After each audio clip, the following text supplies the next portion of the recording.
வணக்கம்.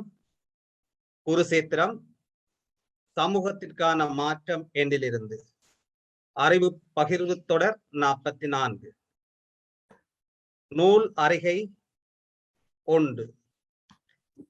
இன்று இந்த புதியதோர் நிகழ்ச்சி நூல் ஊடறிகை நிகழ்ச்சியிலே குருசேத்திரம் குழுமத்தின் ஸ்தாபகரும் யாழ்ப்பாணம் தேசிய கல்வியற் கல்லூரியின் பீடாதிபதியுமாகிய மதிப்பார்ந்த சுப்பிரமணியம் பரமானந்தன் சார் அவர்களே, பிரதம அதிதி உரை ஆற்ற வந்திருக்கும் மதிப்பார்ந்த பேராசிரியர் க சின்னத்தம்பி சார், முன்னாள் துறை தலைவர் கல்வியற் துறை யாழ் பல்கலைக்கழகம், வரவேற்புரையினை வழங்குவதற்காக இங்கே வருகை தந்திருக்கும் திருமதி ஜே பத்மாவதி, சிரேஷ்ட விரிவுரையாளர் வவுனியா தேசிய கல்வியற் கல்லூரி, தலைமை உரையினை அறிமுக உரையினை இங்கே வழங்குவதற்காக வருகை தந்திருக்கும் கலாநிதி திருமதி சந்திரிகா நாகேந்திரன்,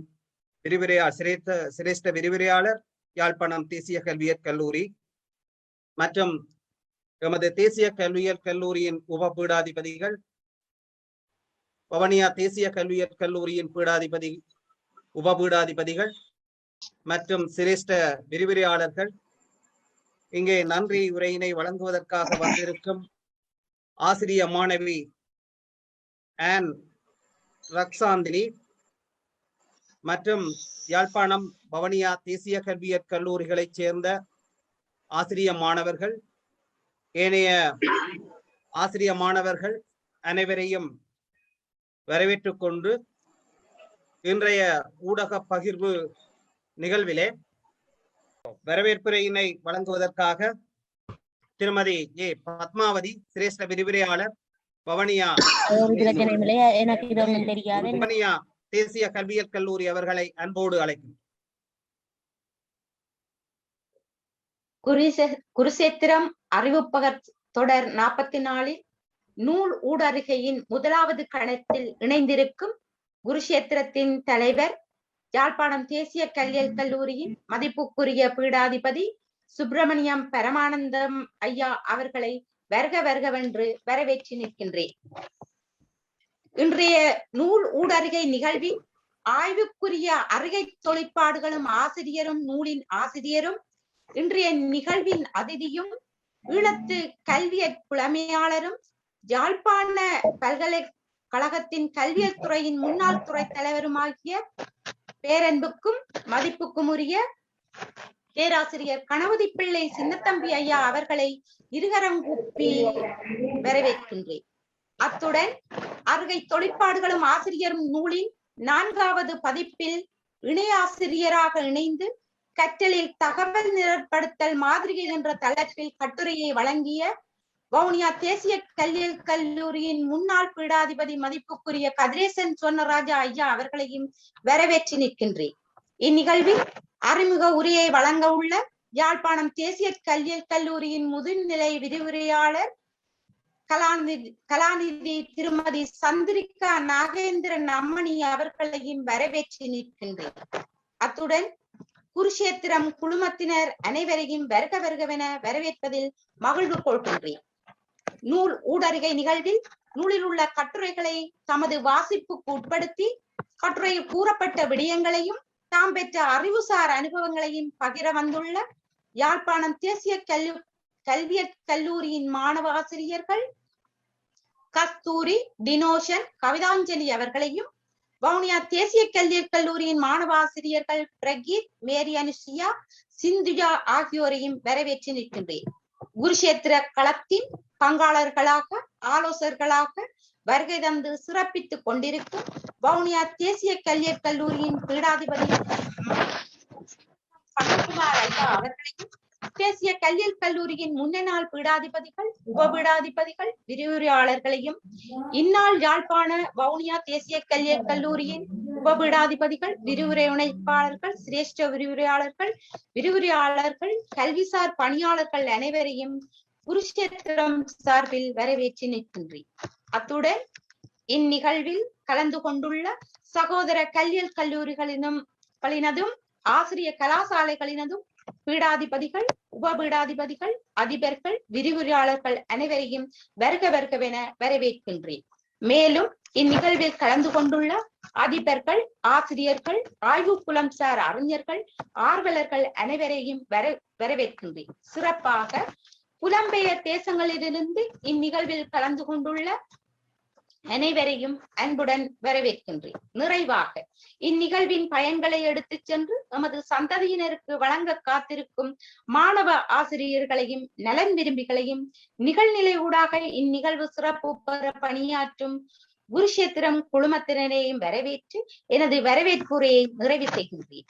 ஆளுமைகளை இனங்கண்டு ஆளுகை செலுத்தல் முனைப்பு கொள்வோம். ஆளுமைகளை இனங்கண்டு ஆளுகை செலுத்த முனைப்பு கொள்வோம். நன்றி, வணக்கம். வரவேற்புரையினை வழங்கிய திருமதி ஜே பத்மாவதி, சிரேஷ்ட விரிவுரையாளர் வவுனியா தேசிய கல்வியற் கல்லூரி அவர்களுக்கு நன்றியை கூறிக்கொண்டு இப்பொழுது தலைமை உரையினை வழங்குவதற்காக யாழ்ப்பாணம் தேசிய கல்வியற் கல்லூரியின் பீடாதிபதியும் குருசேத்திரம் ஸ்தாபகருமாகிய சுப்பிரமணியம் பரமானந்தன் சார் அவர்களை அன்போடு அழைத்திருக்கின்றோம்.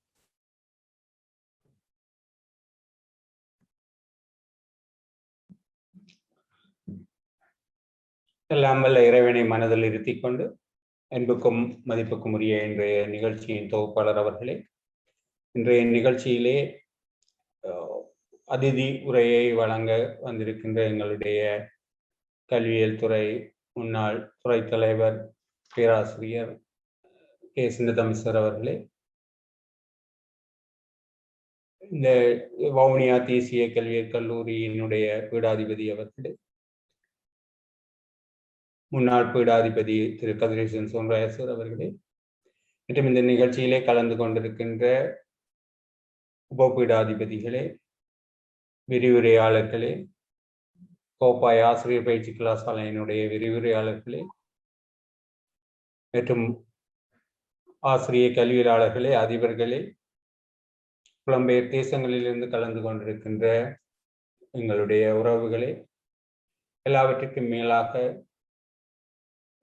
வவுனியா, யாழ்ப்பாணம் உள்ளிட்ட ஏனைய தேசிய கல்வியற் கல்லூரிகளுடைய மாணவர்களே, மாணவ ஆசிரியர்களே, உங்கள் அனைவருக்கும் நேர வணக்கத்தை தெரிவித்துக் கொண்டு, இந்த குருஷேத்திரம் குழுமத்தினருடைய செயற்பாடுகள் சிறிய சிறிய மாற்றங்களினூடாக சிறிய சிறிய அருட்டல்களை ஏற்படுத்துவதுதான் எங்களுடைய நோக்கம்.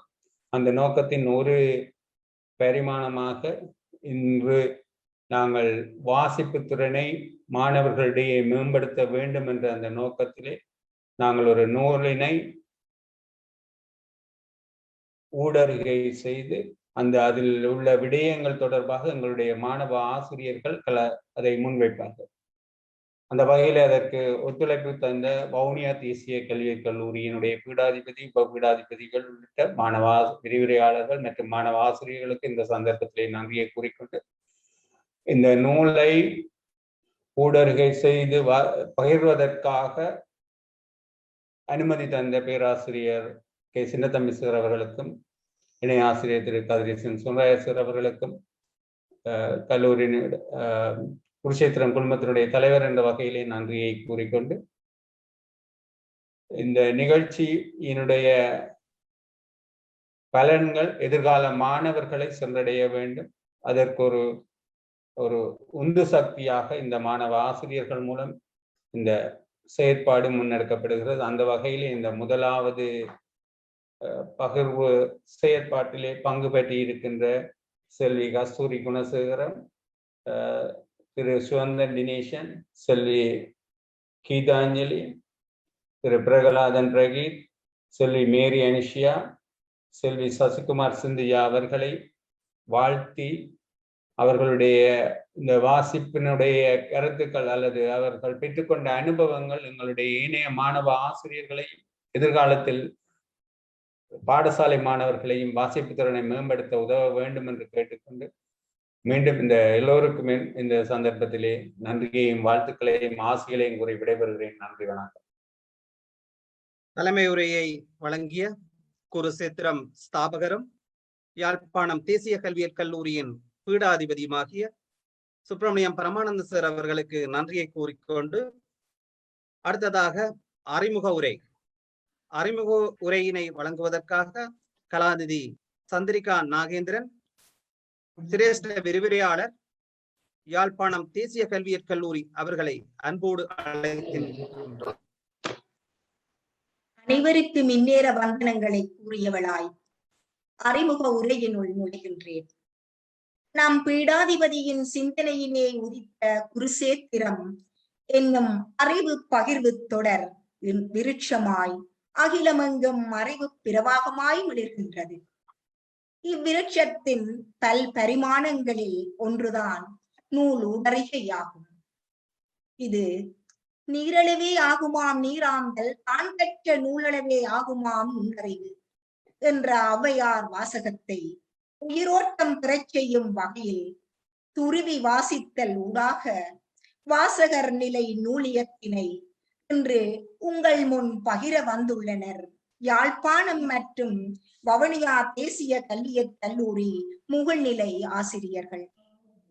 வினைத்திறன் மிக்க வாசிப்பு அபிவிருத்தி நோக்கிய பயணம் இவர்களில் இருந்து சமூகத்தை நோக்கி இன்று பயணிக்க ஆரம்பிக்கின்றது. இதனோடு இவர்களிடையே ஆற்றல் மேம்பாடு, கலை சொற்களஞ்சிய அறிவு பிரயோகம் போன்றவற்றை நம் சமூகத்திலே வேரூன்ற அடித்தளமிடப்படுகின்றது. சுயதேடல் மற்றும் சேகரிப்பாற்றலோடு கருத்தூன்றிய சுயகற்றல் விருத்தியை மாணவ சமுதாயத்திலே விதைக்க முயற்சிக்கப்படுகிறது இவ்வாசகர்கள் ஊடு.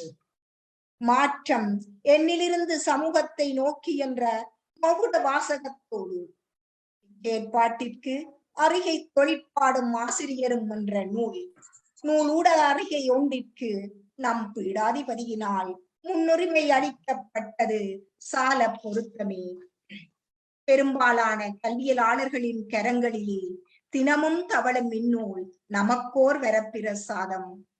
இத்தகைய நூலை ஆக்கியோர் கல்வி புலத்தை சேர்ந்த மாபெரும் இரு ஆசான்கள் பேராசிரியர் க சின்னத்தம்பி அவர்களும் ஓய்வு நிலை பீடாதிபதி க சுவர்ணராஜா சார் அவர்களும் ஆவார். பேராசிரியர் க சின்னத்தம்பி அவர்கள் நடைமுறை வாழ்க்கையோடு கல்வியலை கற்பிப்பதில் கை சேர்ந்தவர். ஆய்வு முறையியல் என்ன, அளவீடும் மதிப்பீடும் என்ன, உளவியல் என்ன உணர்ந்தே கற்பிப்பவர். செயற்திறனின் நேர்த்தியின் இருப்பிடமாய் திகழ்பவர். செய்வன திருந்தச் செய் என்னும் மகுட வாசகத்தை தனது தாரக மந்திரமாக கொண்டவர்.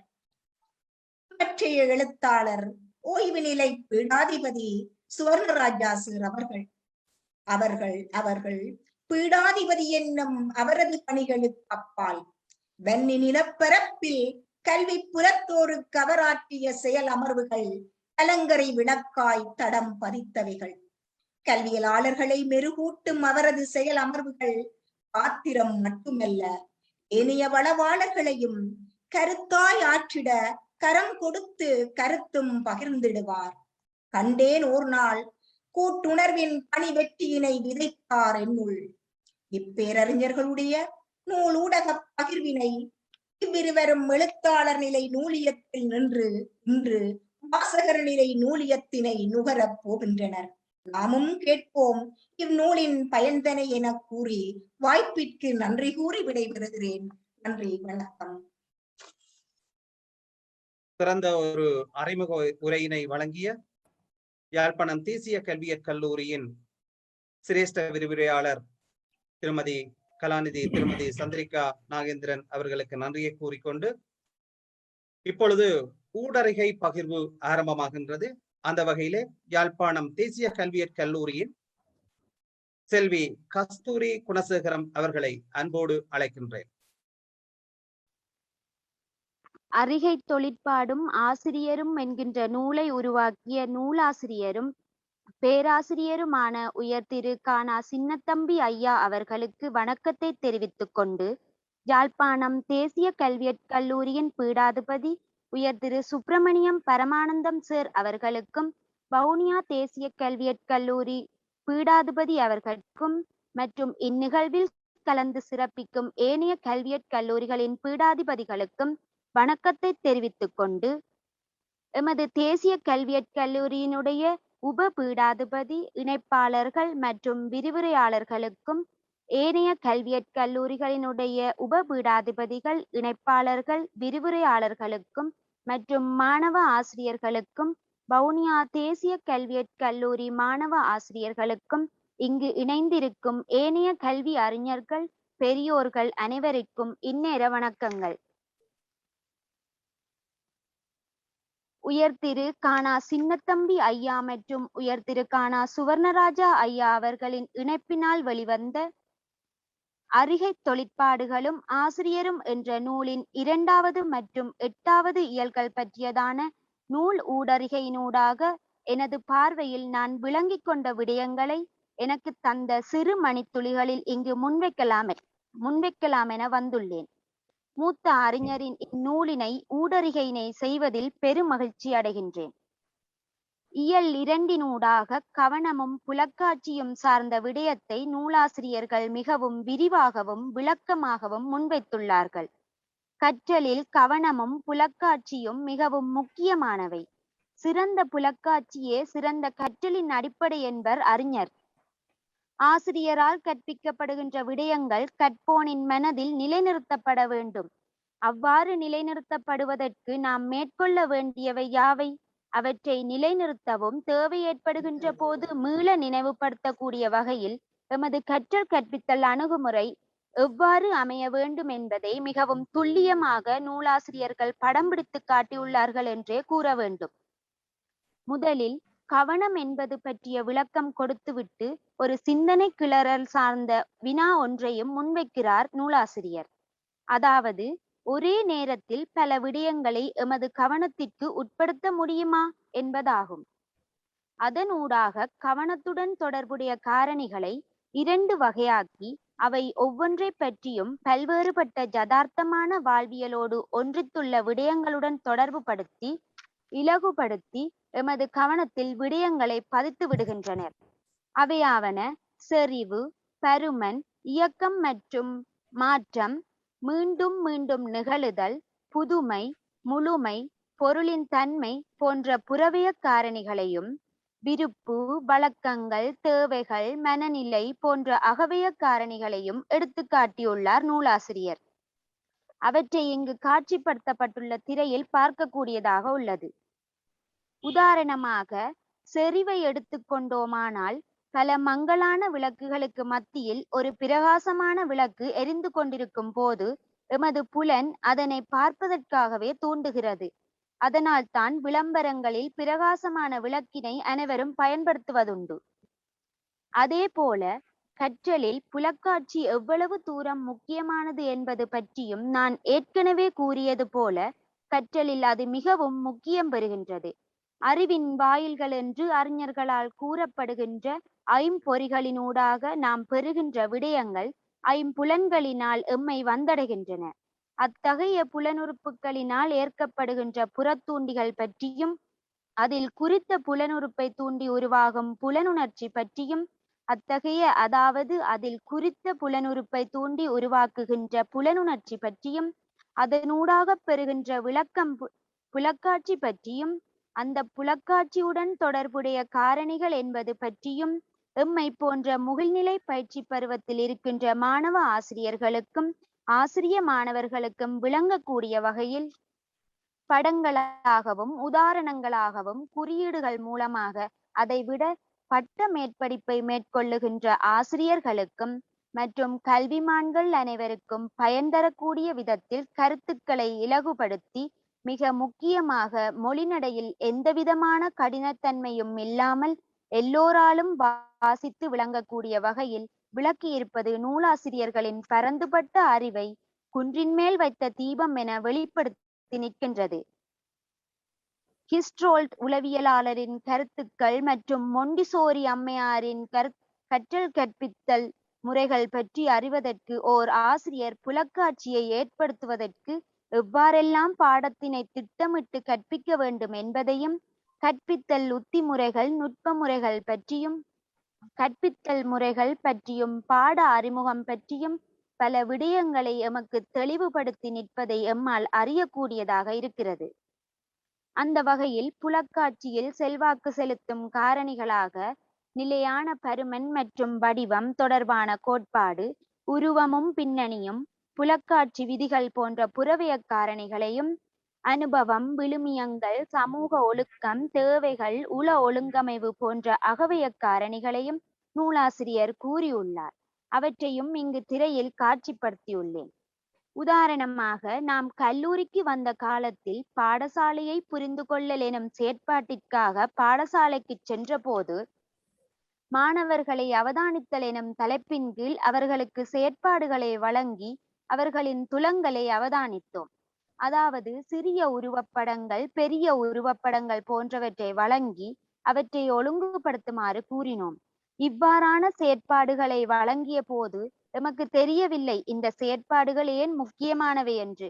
ஆனால் இப்போது இந்நூலினை வாசித்த போதுதான் மாணவ ஆசிரியர்களாக இருக்கும் எங்களுக்கு இப்புலக்காட்சி ஏன் அவசியம் என்பது பற்றி புரிந்து கொள்கின்றேன். அதேபோல் எனக்கு ஒதுக்கப்பட்ட இன்னுமொரு இயல் 8வது இயலான படைப்பாற்றல். கற்கப்படும் எந்த விடயமும் பின்னால் வரும் நிலைமைகளில் பயன்படுத்தக்கூடியனவாக இருக்க வேண்டும். இது கல்வி செயற்பாடுகளில் ஒரு பிரதான நோக்கம். எனவே குறித்த ஒரு வேளையில் ஏற்படுத்தப்படுகின்ற கற்றலானது எதிர்கால தேவைகளுக்கும் பிரயோகிக்கப்படக்கூடியவாறு அமைய வேண்டும். அந்த வகையில் படைப்பாற்றல் விரிசிந்தனை கொண்டதாக பிரச்சினை ஒன்றை எதிர்கொள்ளும் போது அந்த பிரச்சினையில் தீர்வு தொடர்பான செயற்பாடுகள் படைப்பாற்றலினூடாக புலப்படுத்தப்படும். அந்த வகையில் 4 படிநிலைகளை படைப்பாற்றல் செயற்பாடுகளில் அவர் வகைப்படுத்தி இருக்கிறார். படைப்பாற்றலும் நுண்மதியும் ஒன்றுக்கொன்று தொடர்புபட்டவை என்றும் இல்லை, அவை வேறுபட்டவை என்றும் பல்வேறு அறிஞர்கள் கூறிய கருத்துக்களை இங்கே அவர் முன்வைத்திருந்தாலும், படைப்பாற்றலை அதாவது மாணவனின் விரிசிந்தனையை ஊக்குவிக்கின்ற சந்தர்ப்பங்கள் பற்றி ஒவ்வொரு ஆசிரியரும் அறிந்திருக்க வேண்டும். இன்று பொதுவாக பிரச்சினை ஒன்றுக்காக மாணவன் சரியான விடையளித்தால் அவனுக்கு ஒரு வெகுமதியும், பிழையான விடையளிக்கின்ற பட்சத்தில் தண்டனையும் வழங்குவதாக தொழில்படுகின்ற ஆசிரியர்களையே நாங்கள் காணக்கூடியதாக இருக்கின்றதென்றும், இதனால் தான் மாணவர்கள் புதுமை சிந்தனைகளை அல்லது புதுமைகளை வெளிப்படுத்துவதிலும் தயக்கம் காட்டுகிறார்கள் என்கின்ற அந்த புரூனரின் கருத்தை இங்கு முன்னிலைப்படுத்துகிறார் நூலாசிரியர். மிகவும் எச்சரிக்கையுடனான தீர்வுகளையும் குவி சிந்தனையின் பாலான தீர்வுகளையும் மட்டும் ஆதரிப்பதற்கு பதிலாக படைப்பாற்றலுடன் கூடிய தீர்வு முயற்சிகளை மாணவரிடத்தில் ஊக்குவித்து அவற்றிற்கு வெகுமதிகளையும் வழங்கும் பக்குவத்தினையும் ஆசிரியர் அடைய வேண்டும் என குறிப்பிடுகின்றார். இதற்கு அவர் வகுப்பு முகாமைத்துவத்தை மட்டுமல்லாமல் படைப்பாற்றலை வளர்ப்பதில் ஆசிரியரின் பங்கு பற்றியும், அதற்கு அவர்கள் மேற்கொள்ள வேண்டிய நடைமுறைகள் பற்றியும், அதாவது ஆசிரியர் மாணவர்களிடம் வினா கேட்கின்ற நுட்பம் மற்றும் மாணவர்கள் நிறைய நேரம் கதைக்கும் போது நேரம் போய்விடும் என்று கட்டுப்படுத்தக்கூடாது, மாணவர்கள் தாமாகவே சிந்தித்து கதைப்பதற்கு இடமளிக்க வேண்டும் என்றும் கூறியுள்ளார். இவ்வாறான பல விடயங்களை தந்திருப்பது நாம் ஒரு பெரிய மல்டி ஷாப்பில் இருந்து எமக்கு தேவையான பொருள்களை வெவ்வேறு கடைகளுக்கு சென்று அலையாமல் நாம் ஒரே இடத்தில் பெற்றுக்கொள்வதைப் போல எமக்கு தேவையான பல விடயங்களை, அதாவது சமூகவியலில் நாம் கற்கின்ற விடயங்கள், உளவியலில் கற்கின்ற விடயங்கள், கல்வி பிரயோகத்தில் கற்கின்ற விடயங்கள், பாடசாலை முகாமைத்துவத்தில் கற்கின்ற பல விடயங்களை நாம் இந்த ஒரு நூலினூடாகவே நாம் கற்றுக்கொள்ளக்கூடியதாக இருக்கின்றது. அவ்வாறாக அமைந்தது நமக்கு கிடைத்த ஒரு வரப்பிரசாதம். அத்தகைய கல்வி உலகில் மூத்த சிறந்த அறிஞரது நூலினை இன்றைய இந்த நூல் ஊடறிகையினூடாக எனது சிற்றறிவுக்கு எட்டிய வரையில் விளங்கி இங்கு நான் முன்வைக்க வந்துள்ளேன். ஒரு பாட்கடலை பூனையானது முழுவதுமாக நக்கி குடித்து விடலாம் என்று பேராசைப்படுவது போல நானும் எனக்கு தரப்பட்ட இந்த சிறிய மணித்துளிகளில் இந்த நூல் சார்ந்த விடயங்களை விளக்கிவிட முயன்று நிற்பதற்கு ஒப்பாக இருக்கின்றது என்று கூறிக்கொண்டு இவ்வாறானதொரு வாய்ப்பினை அளித்த எனது யாழ்ப்பாணம் தேசிய கல்வியற் கல்லூரி சமூகத்திற்கு நன்றியை கூறிக்கொண்டு விடைபெறுகின்றேன். நன்றி. நன்றி செல்வி கஸ்தூரி குணசேகரம். அடுத்ததாக வவுனியா தேசிய கல்வியியல் கல்லூரியை சேர்ந்த ஆசிரியர் மாணவன் திரு பிரகலநாதன் பிரகீத் அவர்களை அன்போடு அழைக்கின்றோம். நிகழ்நிலையூடாக வருகை தந்து சிறப்பித்துக் கொண்டிருக்கும் அனைவருக்கும் இனிய மாலை நேர வணக்கங்கள். நான் வவுனியா தேசிய கல்வியற் கல்லூரி மாணவ ஆசிரியர் பிரகலாதன் பிரகீத். ஆசிரியராகிய நாங்கள் ஒரு வான்மைப்பு மிக்க ஆசிரியராக திகழ்வதற்கு என் வாழ்க்கையை பல்வேறு கைங்கரியங்களை கடைபிடிக்க வேண்டிய தேவை உள்ளது. அந்த வகையிலே இனப்போமானால் பேராசிரியர் கணபதி பிள்ளை சின்னத்தம்பி ஐயா அவர்களுடைய அருகி தொழிற்பாடுகளும் ஆசிரியரும் எனும் சிறந்ததொரு முன்னோடியாக மட்டுமன்றி வழிகாட்டியாகவும் நிகழ்வது என்பது யாம் சிறப்பித்து கூற வேண்டிய ஒரு விடயமாகும். அதன் அடிப்படையில் நூலாசிரியர் இந்நூலிலே பல்வேறுபட்ட விடயங்கள் அடங்கிய 15 கட்டுரைகளை படைப்பாக்கம் செய்துள்ளார். அவற்றிலே சக மாணவாசிரியர்களைப் போல் நானும் 2 கட்டுரை தொகுதிகளை ஆசிரியர் சமுதாயத்திற்கு எவ்வாறான வகையில் பயன்படுகிறது என்பதனை கூறலாம் என நினைக்கின்றேன். அந்த வகையிலே தூண்டல் துலங்கல் கற்றல் கொள்கைகள் பற்றி நோக்குவோமானால், கற்றல் என்பது அனுபவங்களூடாக அறிவை பெறுதல் என்பதாகும். ஆனால் அறிவு என்பதற்கு அனுபவத்தினூடாக கற்றல் என்றும் பொருள்படும். ஆகவே அறிவு வளர்வதற்கு ஒரு அனுபவம் வாய்ந்த கற்கை அவசியம் என்பது தெளிவாகும். இக்கற்றலுக்கும் தூண்டல் துலங்கல் கற்றல் கொள்கைகளுக்கும் நெருங்கிய தொடர்பு காணப்படுகிறது. எந்த ஒரு விடயத்தையும் நாம் பெறுகின்ற பொழுது அவற்றிலே தூண்டல் துலங்கல் ஏற்படுகிறது. நாம் தூண்டுகின்ற பொழுதுதான் கண்டிப்பாக அந்த இடத்திலே துலங்கல் ஏற்படுகிறது என்பது நிச்சயமான ஒன்றாகும். கற்றல் எனும் உணர்ச்சி ஏற்பாட்டிற்கு முழுமையான ஒரு வரைவிலக்கணத்தை வழங்குதல் மிக கடினமாக இருக்கும். ஒரு உயிரியின் நடத்தையில் காணப்படும் சிறு சிறு துலங்கல்கள் ஒன்று சேர்ந்து அல்லது இணைந்து அந்த நடத்தை உருவாகின்றது என்பது தூண்டல் துலங்கல் கொள்கையினரின் கருத்தாகும்.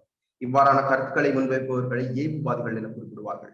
இவர்களுள் பாவ்லவ், ருத்ரி, தோண்டை, ஹல், ஸ்கின்னர் ஆகியோர் தூண்டல் துலங்கல் கொள்கையினராக இந்நூலில் நோக்கப்பட்டுள்ளார்கள். தொடர்ந்து தூண்டல் துலங்கல் கற்றல் பற்றி ஆய்வாளர்களின் கருத்துக்களை நோக்குவோமானால், தோண்டக் என்பவர் இணைப்புவாதத்தின் மூலம் வகுப்பறையில் மாணவர்களுக்கு தூண்டல் துலங்கல் இணைப்பு ஏற்படுவதற்கு வெகுமதிகள் சிறப்பிடம் வைப்பதாக குறிப்பிடுகிறார். அதாவது தூண்டல் துலங்கல் மீண்டும் மீண்டும் நிகழ்கின்ற பொழுது அது வலுப்பெறுகிறது. குறிப்பாக சொல்ல போனால் மீண்டும் மீண்டும் கற்றலில் ஈடுபடுகிற பொழுது அந்த கற்றல் மிகவும் வலுவடையக்கூடியதாக அமையும் என குறிப்பிடுகிறார். இவை மட்டுமன்றி இவர் முயலல் தவறல் கற்றல் மூலமும் தூண்டல் துலங்கல் செயற்பாடு தெளிவுபடுத்துகிறார்.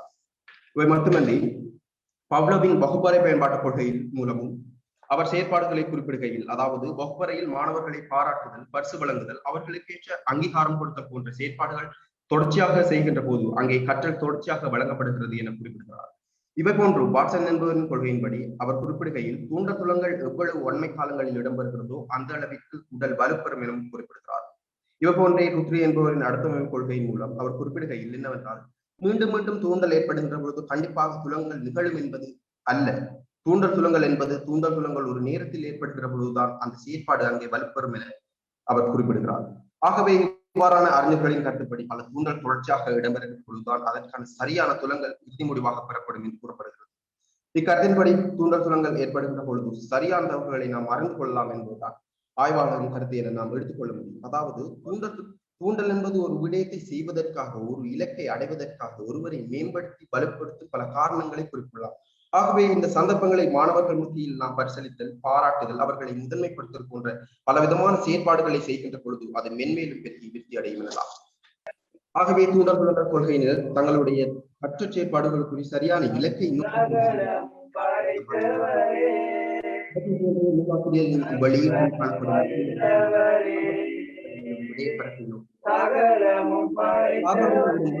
அறிவியல் அளவுகளுக்கு நுண்மதி என்பது மிகவும் அவசியமான ஒன்றாகும். அதனை எவ்வாறு நாம் அறிந்து கொள்ளுமானால், நாம் எந்த ஒரு தொழிலுக்கு செல்கின்ற பொழுதும், அதாவது அரசு தொழிலில் ஈடுபடுகின்ற நாம் அங்கே சேர்க்கின்ற பொழுது, நேர்முக பரீட்சைக்கு செல்லும் பொழுது முதலில் பரிசீலனை செய்வதற்காக பயன்படுத்துவது எமது நுண்மதியை தான். ஆசிரியர் என்ற வகையில் நோக்குகின்ற பொழுது வகுப்பறையில் மாணவர்களது தனிப்பட்ட வேறுபாடுகளுக்கு பல்வேறுபட்ட காரணிகள் பொறுப்பாக காணும். பொதுவாக கூறுவோமானால், ஒரு பிள்ளையின் நுண்மதி அளவை வைத்து ஒரு பாடப்பரப்பினை நாம் எவ்வாறு அந்த பிள்ளைக்கு கற்பிக்கலாம் என முடிவெடுக்க முடியும்.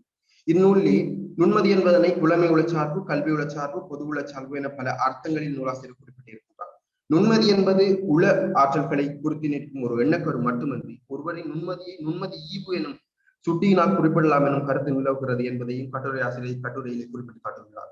இவ்வாறாக நுண்மதி பற்றி ஆய்வாளரின் கருத்துக்களை எடுத்து நோக்குமானால், ஸ்பியர்மேன் என்பவர் நுண்மதியை இருவகையாக குறிப்பிடுகிறார். ஒன்று தனிச்சிறப்பு காரணி, மற்றது பொதுச்சிறப்பு காரணியாகும். முதன்மை ஆற்றல்களை கேஸ்டன் என்பவர் 7 வகையான முதன்மை உள்ள ஆற்றல்களை இனங்கண்டு இலசோதனையை மேற்கொண்டுள்ளமை பற்றியும் குறிப்பிடப்பட்டுள்ளது. இவற்றோடு கார்டினரின் பல்வகை நுண்மதியும் ஸ்டெயின்பெர்க்கின் மும்முக நுண்மதி பற்றியும் சிறப்பாக குறிப்பிடப்பட்டுள்ளது.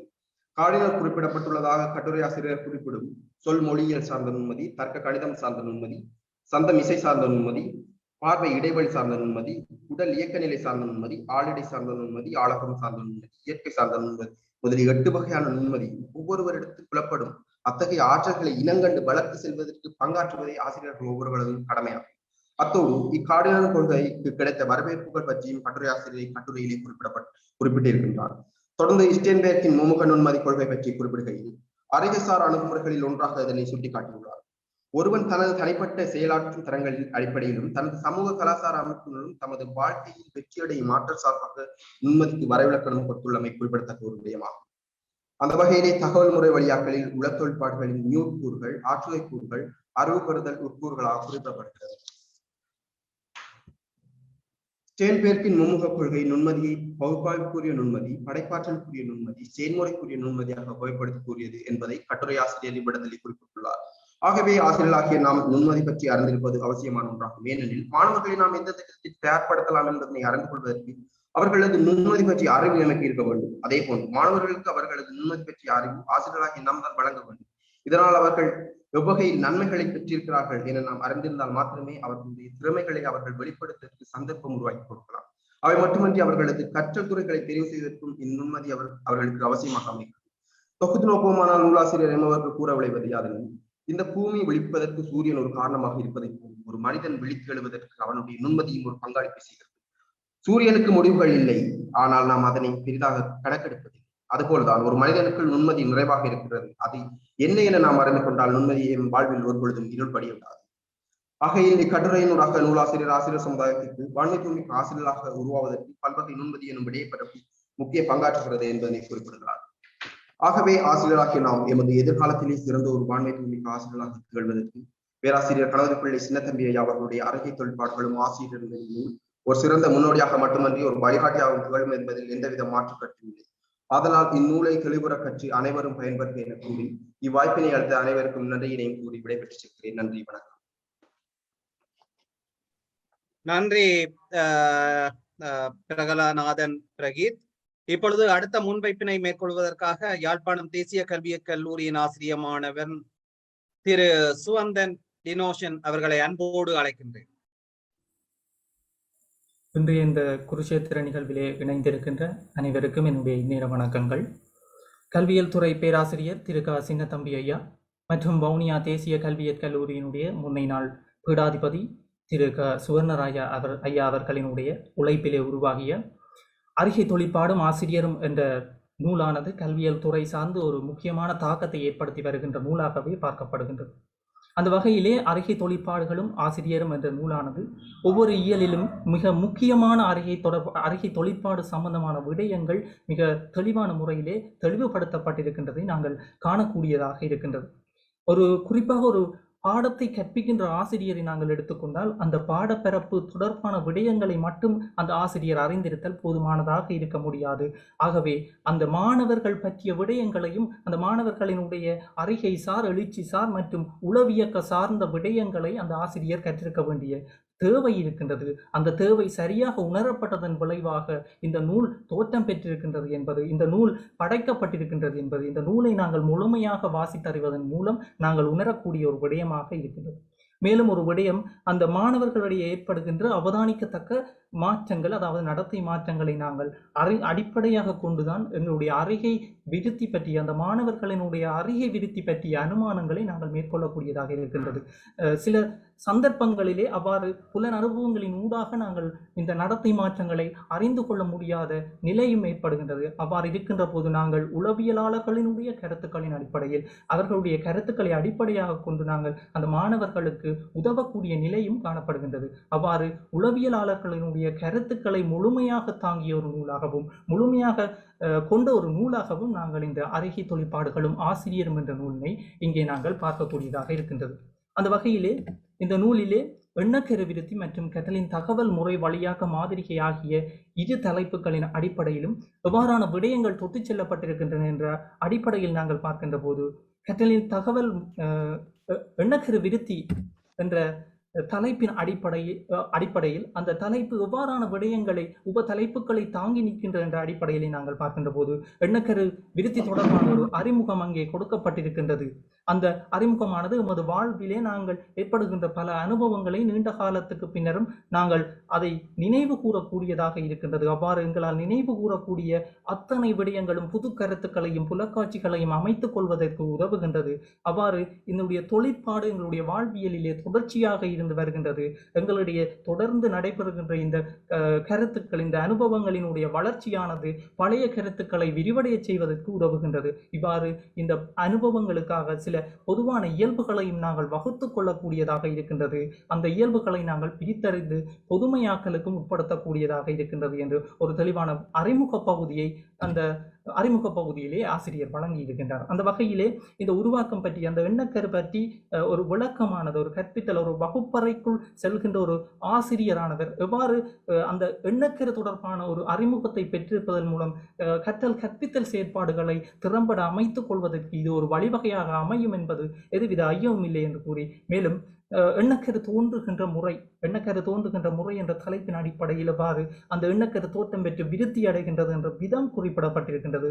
சிறு பிள்ளைகளிடையே தோன்றுகின்ற ஒரு தெளிவற்ற எண்ணக்கருக்கள் பின்காலத்திலே அது அனுபவங்களின் ஊடாக விருத்தி காண்கின்றது. அவ்வாறு அனுபவங்களின் ஊடாக விருத்தி காண்கின்ற வழிமுறைகள் எவ்வாறு அமைகின்றது என்ற விடயங்கள் எளிமையான உதாரணங்களை மேற்கோள் காட்டி, எளிமையான உதாரணங்களை ஆங்கங்கே மேற்கோள் காட்டி குறிப்பிடப்பட்டிருக்கின்ற விதம் இங்கே நாங்கள் அவதானிக்கக்கூடிய விடயமாக சுட்டிக்காட்ட முடியும். மேலும் ஒரு எண்ணக்கரு உருவாக்கத்துடன் தொடர்பான காரணிகளும் கற்பித்தல் முறையும் என்ற தலைப்பின் கீழ் எண்ணக்கரு உருவாக்கத்தை துரிதப்படுத்துகின்ற வலுப்படுத்துகின்ற காரணிகள் என்ற அடிப்படையையும் அந்த அடிப்படையில் நாங்கள் பார்க்கின்ற போது முன் அனுபவமாக இருக்கட்டும் சரி, பொருத்தமான அனுபவங்கள், வார்ப்பு எண்ணக்கருக்கள், போலி எண்ணக்கருக்கள், கற்றல் அனுபவங்கள் மற்றும் ஆசிரியருடைய பங்குகள், தனியால் வேறுபாடுகள் என்ற அடிப்படையில் அந்த குறிப்பிட்டிருக்கின்ற விடயங்கள், சிறப்பாக குறிப்பிட்டிருக்கின்ற விடயங்கள் அனைத்தும் ஒரு கல்வியியல் துறை சார்ந்து ஒரு வாசகர்களாக இருக்கின்ற அனைவருக்கும் மிகவும் பயனுள்ள வகையிலே அமையும் என்பதில் எதுவித ஐயமும் இல்லை. அதனைத் தொடர்ந்து எண்ணக்கரு உருவாக்கம் பற்றி அண்மை கால கொள்கைகளிலே முதன்மை வகிக்கின்ற கொள்கையை முன்வைத்த சுவிட்சர்லாந்து நாட்டினுடைய உளவியலாளர் ஜீன் பியாஜே அவர்களினுடைய கொள்கைகள் மற்றும் பியாஜேயினுடைய சிந்தனை விருத்தி படிநிலைகள் பற்றியும் விளக்கமாக குறிப்பிட்டிருக்கின்றார் நூலாசிரியர். அதாவது ஒரு நரம்பு தொகுதியினுடைய உயிரியல் தொடர்பாட்டிலே ஆரம்பித்து அது எவ்வாறு உளத்தொழிற்பாடுகளாக வெவ்வேறு படிநிலைகளினூடாக, அதாவது எவ்வாறு சிந்தனை விருத்தி அடைகின்றது என்ற விதம், ஒரு புலனியக்க பருவம் மற்றும் முன் உளத்தொழிற்பாட்டு பருவம், தூள உளத்தொழிற்பாட்டு பருவம், நியம உளத்தொழிற்பாட்டு பருவம் என்ற அடிப்படையில் எவ்வாறான ஒவ்வொரு பருவங்களிலும் எவ்வாறாக அந்த குழந்தை வெளிப்படுத்துகின்ற நடத்தைகள் பற்றிய ஒரு தெளிவான விளக்கத்தை இங்கே ஆசிரியர் குறிப்பிட்டிருக்கின்றார்.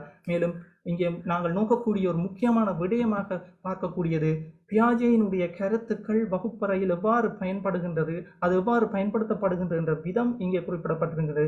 இதன் மூலம் ஒரு கற்றல் கற்பித்தலை அமைத்துக்கொள்ள, கற்றல் கற்பித்தலுக்காக செல்ல ஒரு வகுப்பறைக்குள் செல்கின்ற ஆசிரியர் தன்னுடைய கற்றல் கற்பித்தல்களை சிறப்புற அமைத்துக் கொள்வதற்கும் ஒரு வினைத்திறனாக அமைத்துக் கொள்வதற்கும் வழிவகையாக அமையக்கூடிய ஒரு பல அரிய விடயங்களை இங்கே சுட்டிக்காட்டியிருக்கின்றார். மேலும் பியாஜேயினுடைய கருத்து இன்றைய காலங்களிலே, இன்றைய கல்வி உலகிலே ஒரு கவனிக்கத்தக்க முன் வரவேற்பினையும் பெற்றிருக்கின்றது.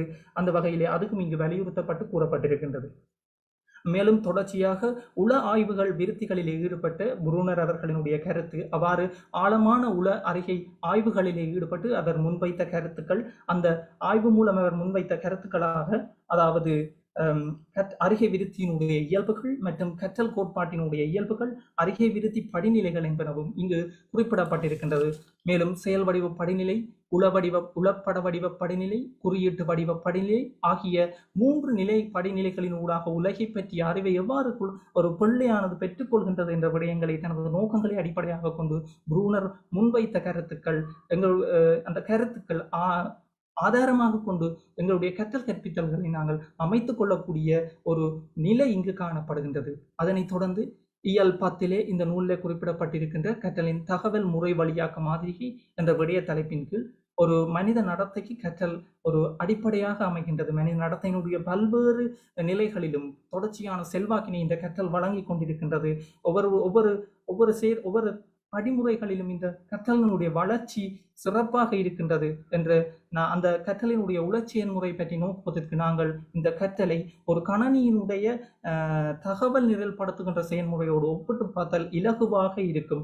அவ்வாறு அந்த தனியால் அறிகை உள செயல்முறையை கற்றலின் தகவல் முறை வழியாக்க மாதிரிகை கொள்கையாக அறிகை கொள்கையினர் முன்வைத்திருக்கின்றார்கள். அந்த வகையிலே ஒரு தகவலை எவ்வாறு கணனி பெற்றுக்கொள்கின்றது, அந்த பெற்ற தகவல்களை எவ்வாறு ஒழுங்கமைத்து கட்டுப்படுத்தி தேவையான இடங்களில் அவற்றை எவ்வாறு பயன்படுத்துகின்றது என்ற விடயங்கள் எவ்வாறு அமைகின்றது, அந்த கணனியினுடைய செயற்பாட்டுக்கு ஒப்பான செயற்பாடாகத்தான் தனியார் அறிக்கை உள்ள செயல்முறை அமைவதாக இங்கு நூலாசிரியர் குறிப்பிட்டிருக்கின்றார். அதனைத் தொடர்ந்து மேலும் மனித தகவல் முறை வழியாக்கல் செயல்முறை மற்றும் அதனுடைய அடிப்படைகள் மற்றும் ஞாபகம் என்ற செயற்பாடுகள் 3 நிலைகளில் எவ்வாறு செயற்படுகின்றது என்ற விடயங்களும், அதாவது புலனியக்கம் சார்ந்த ஞாபக களஞ்சியப்படுத்தல், குறுங்கால ஞாபக களஞ்சியப்படுத்தல், நீண்டகால ஞாபக களஞ்சியப்படுத்தல் என்ற அடிப்படையில் இங்கு நூலாசிரியரால் தகவல்கள் மாற்றம் பெறுகின்ற விதம் விளக்கப்பட்டிருக்கின்றது. அதனைத் தொடர்ந்து கற்றல் தகவல் முறை வழியாக்க மாதிரிகையை பயன்படுத்தி கற்றல் கற்பித்தலை நாங்கள் ஒழுங்கமைத்துக் கொள்ளும் போது ஆசிரியர்கள் கவனத்தில் கொள்ளப்பட வேண்டிய விடயங்கள், அதாவது வகுப்பறை கற்பித்தலை ஒரு பயனுறுதி மிக்க வகையிலே நடாத்துவதற்கு வேண்டிய விடயங்கள் இங்கு குறிப்பிடப்பட்டிருக்கின்றது. வகுப்பறை கற்பித்தலிலே ஈடுபடுகின்ற ஒவ்வொரு ஆசிரியரும் கற்போன் சார்ந்த திறன்களை விருத்தி செய்தலூடாக அந்த சிறப்பான ஒரு கற்பித்தலை மேற்கொள்ள முடியும். தகவல் முறை வழியாக்க மாதிரியினை அங்கு சிறப்பாக நாங்கள் பயன்படுத்த முடியும் என்ற விடயங்களும் இங்கே குறிப்பிடப்பட்டிருக்கின்றது. இங்கு ஆசிரியர் ஒரு புதிய விடயத்தை ஒரு முன்வைக்கின்ற வேளை, அதாவது கற்போனுக்கு ஒரு புதிய விடயங்களை அவர் குறிப்பிடுகின்ற வேளை, அது தொடர்பாக கொண்டிருக்கின்ற அந்த கற்போன் கொண்டிருக்கின்ற அறிவு, திறன், மனப்பாங்கு மற்றும் கற்றல் அனுபவங்களை மீட்டு அந்த புதிய தகவல்களை இணைக்கும் வகையிலே அதன் தன்னுடைய கற்றல் கற்பித்தல் செயற்பாடுகளை திட்டமிட வேண்டும், அவ்வாறே பிரயோகிக்க வேண்டும் என்ற விடயங்களும் இங்கு வலியுறுத்தப்பட்டிருக்கின்றன.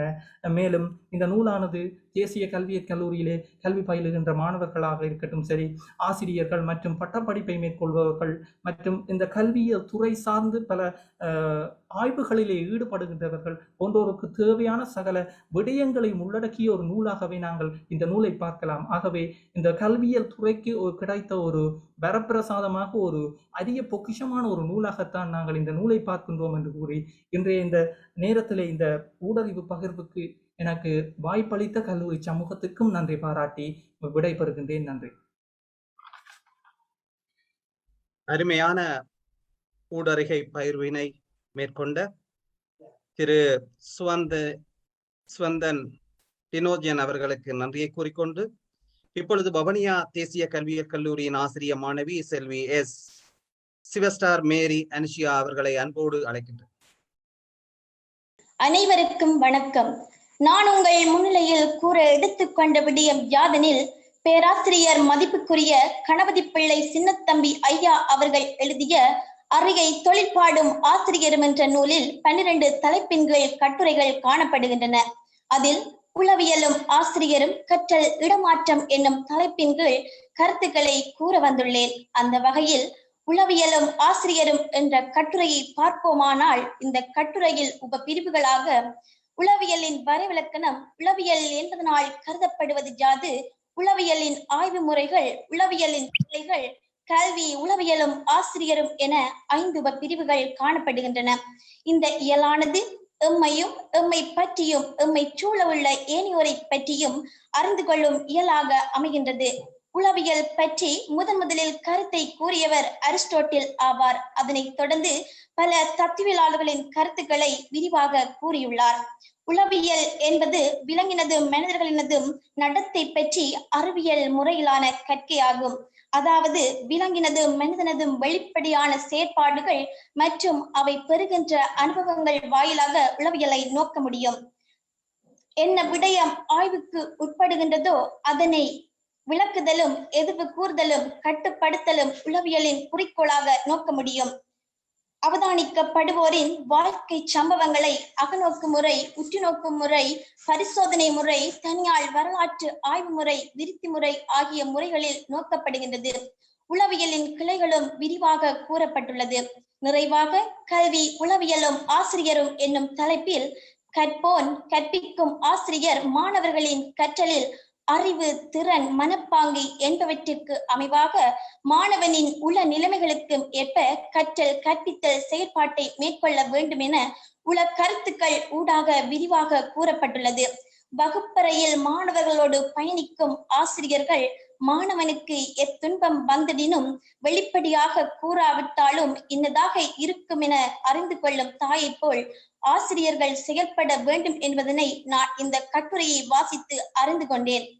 பேராசிரியர் எழுதிய 7வது கட்டுரையான கற்றல் இடமாற்றம் என்ற கட்டுரையை பார்ப்போமானால், கற்றல் இடமாற்றம், உளப்பயிற்சி கொள்கை, கெஸ்டால்ட் உளவியல் கருத்துக்கள், ஒத்தமூல கொள்கை, கற்றல் இடமாற்றம் பற்றிய வகுப்பறை பயன்பாடு என்னும் உப பிரிவுகள் காணப்படுகின்றது. இந்த இயல் எமது முன்னைய அனுபவங்கள் கற்றல் பிறிதொரு சந்தர்ப்பத்தில் உதவுதல் ஆகும். அதாவது ஒரு நிலைமையில் பெறப்பட்ட அறிவு, திறன், மனப்பாங்கு என்பன பிறிதொரு நிலைமையில் பெறப்படும் அறிவு, திறன், மனப்பாங்கு என்பவற்றில் செல்வாக்கு செலுத்துகின்றது. கற்றல் இடமாற்றத்துக்கு அகக்காட்சியானது மிக அவசியமானது என வலியுறுத்தி கூறிய உளவியல் ஆளர்களான கோலர், வாட், கேரளோ ஆகியோரின் விரிந்த சிந்தனைகளை உதாரணங்களுடன் ஆழமாக கூறியுள்ளார். வகுப்பறை கற்பித்தலானது கற்றல் இடமாற்றம் ஏற்பட வேண்டும் என்னும் நோக்கத்துடன் வகுப்பறையில் காணப்படும் மாணவனின் நுண்மதி, ஊக்கல், உளப்பாங்கு, சுபாவம் போன்ற இயல்புகள் ஆளுக்கு ஆள் வேறுபாடு கொண்டதாக உள்ளது. அதற்கேற்ப ஆசிரியர்கள் நீண்ட காலத்திற்கு நிலைத்து நிற்கும் வகையில் பாட பொருட்களை ஒழுங்கமைப்பு செய்து மாணவர்களை கவரும் வகையில் எண்ணக்கரு, கோட்பாடு என்பவற்றை ஆக்க சிந்தனைகள் ஊடாக கற்பதனால் பிறிதொரு சந்தர்ப்பத்தில் பயன்படுத்த உறுதுணையாக கற்றல் அமைகிறது என்பதை அறிகை தொழிற்பாடும் ஆசிரியரும் என்ற கட்டுரை நூலில் விரிவாக கூறப்பட்டுள்ளது. உளவியலும் ஆசிரியரும் கற்றல் இடமாற்றம் கட்டுரைகளை வாசித்து பூரண விளக்கத்தை நான் பெற்றுள்ளேன். நூலாசிரியர் ஒவ்வொரு விடயத்தையும் ஆய்வாளர்கள் விளங்கிக் கொள்ளும் வகையில் உத்திகள், குறியீடுகளையும் பல கருத்துக்களையும் உட்புகுத்தி புடமிட்டு திட்டவட்டமாக எடுத்து காட்டி ஆய்வாளர்கள் பயன்பெறும் வகையில் கட்டுரை அமைய பெற்றுள்ளது. மாணவர்களின் சிந்தனை, அறிவாற்றல் பற்றி விளக்கத்தை ஆசிரியர்கள் அறிந்து கொள்வது அவசியம். பார்வைக்கு கண் விளக்காக அமைவது போல் இந்த கட்டுரை ஆசிரியர்களுக்கு அவசியமாக அமைகின்றது. எதிர்காலத்தின் சிற்பிகளை உருவாக்க இருக்கின்ற ஒவ்வொரு மாணவ ஆசிரியர்களும் இக்கட்டுரையை வாசிப்பதனால் பூரண விளக்கத்தை பெற்று புத்துணர்வுடன் புது உலகை படிப்பீர்கள் என கூறி எனக்கு சந்தர்ப்பத்தினை வழங்கிய உங்கள் அனைவருக்கும் நன்றி கூறி விடைபெறுகின்றேன். நன்றி, வணக்கம்.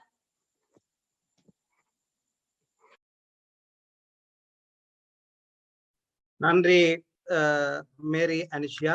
அடுத்ததாக யாழ்ப்பாணம் தேசிய கல்வியியல் கல்லூரியின் ஆசிரிய மாணவி செல்வி கவிதாஞ்சலி ஜீவா அவர்களை அன்போடு அழைத்து நிற்கின்றோம். அனைவருக்கும் எனது இனிய மாலை நேர வணக்கங்கள். ஆசிரியர் தொழிலில் ஈடுபடுவோருக்கும் அவர்களை பயிற்றுவிப்போருக்கும் உளவியல் அறிவு அத்தியாவசியமானது. ஒவ்வொரு மாணவனும் பல்வேறுபட்ட ஆளுமை இயல்புகளை கொண்டுள்ளவனாக விளங்குகின்றான். அவர்கள் ஒவ்வொருவருக்கும் சிந்திக்கும் முறைகள் மற்றும் சிந்தனை விருத்திக்கான வழிமுறைகள் பற்றி ஒவ்வொரு ஆசிரியரும் அறிந்திருக்க வேண்டும். அந்த வகையில் ஆசிரியர் விருத்திக்கு தேவையான பல விடயங்களை கொண்டதாக பேரறிஞர்கள், பேராசிரியர்கள் கானா சின்னத்தம்பி ஐயா, கானா ஸ்வர்ணராஜா ஐயா அவர்களால் எழுதி வெளியிடப்பட்ட அறிகை தொழிற்பாடுகளும் ஆசிரியரும் என்ற நூலில் எனக்கு வழங்கப்பட்ட இயல்களான இயல் 6 கள அறிகை கற்றல் கொள்கை, இயல் 12 மனவெழுச்சி நுண்மதி என்ற விடயங்களை எனது சிந்தனைக்கும் அறிவுக்கும் எட்டிய வகையில் புரிந்து கொண்ட விடயங்களை முன்வைக்க கிடைத்துள்ள இந்த சந்தர்ப்பத்தை இட்டு நான் மிகவும் மகிழ்ச்சி அடைகின்றேன். ஒவ்வொரு ஆசிரியரும் தனது பணியினை சிறப்பாக மேற்கொள்வதற்கு உறுதுணையாக அமைவது அவரது கல்வி உளவியல் அறிவு என எமது கல்வியற் கல்லூரி விரிவுரையாளர்கள் கற்பிக்கும் போது கூறுவதை இங்கே நினைவுபடுத்தலாம் என்று நினைக்கின்றேன். நான் யாழ்ப்பாணம் தேசிய கல்வியற் கல்லூரிக்கு தெரிவு செய்யப்படும் முன்னர் தனிப்பட்ட ரீதியில் சில பிள்ளைகளுக்கு பாடம் கற்பித்துக் கொண்டு வந்தேன். அப்போதெல்லாம் பாடத்தை கற்பித்தல் மாத்திரமே எனது நோக்கமாக காணப்பட்டது.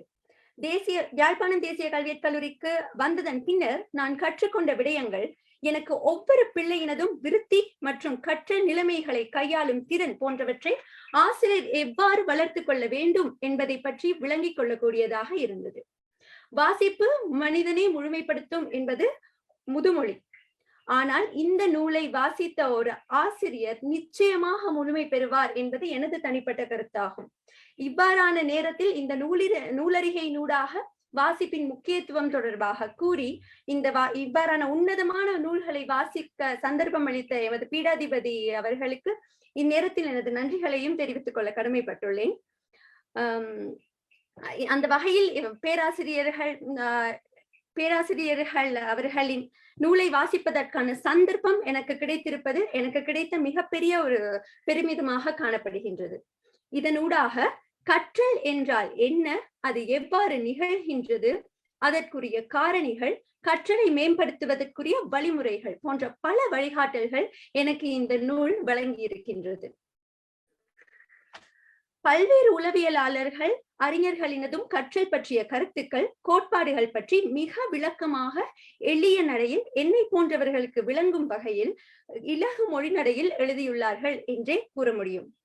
கள அறிகை கற்றல் கொள்கையில் கேட்லூவின் களக்கொள்கை பற்றி விளக்கிய பின்னர் அக்கொள்கை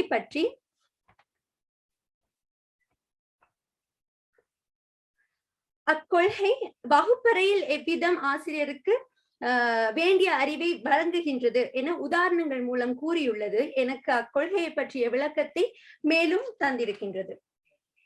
அதாவது, எதிர்காலத்தில் நான் வகுப்பறையில் நேரடி போதனையில் ஈடுபடுகின்ற போது மாணவரது அவாமட்டம் பற்றி அறிந்து தொழிற்பட வேண்டும் என்ற கருத்தை எனக்கு பதித்துள்ளது.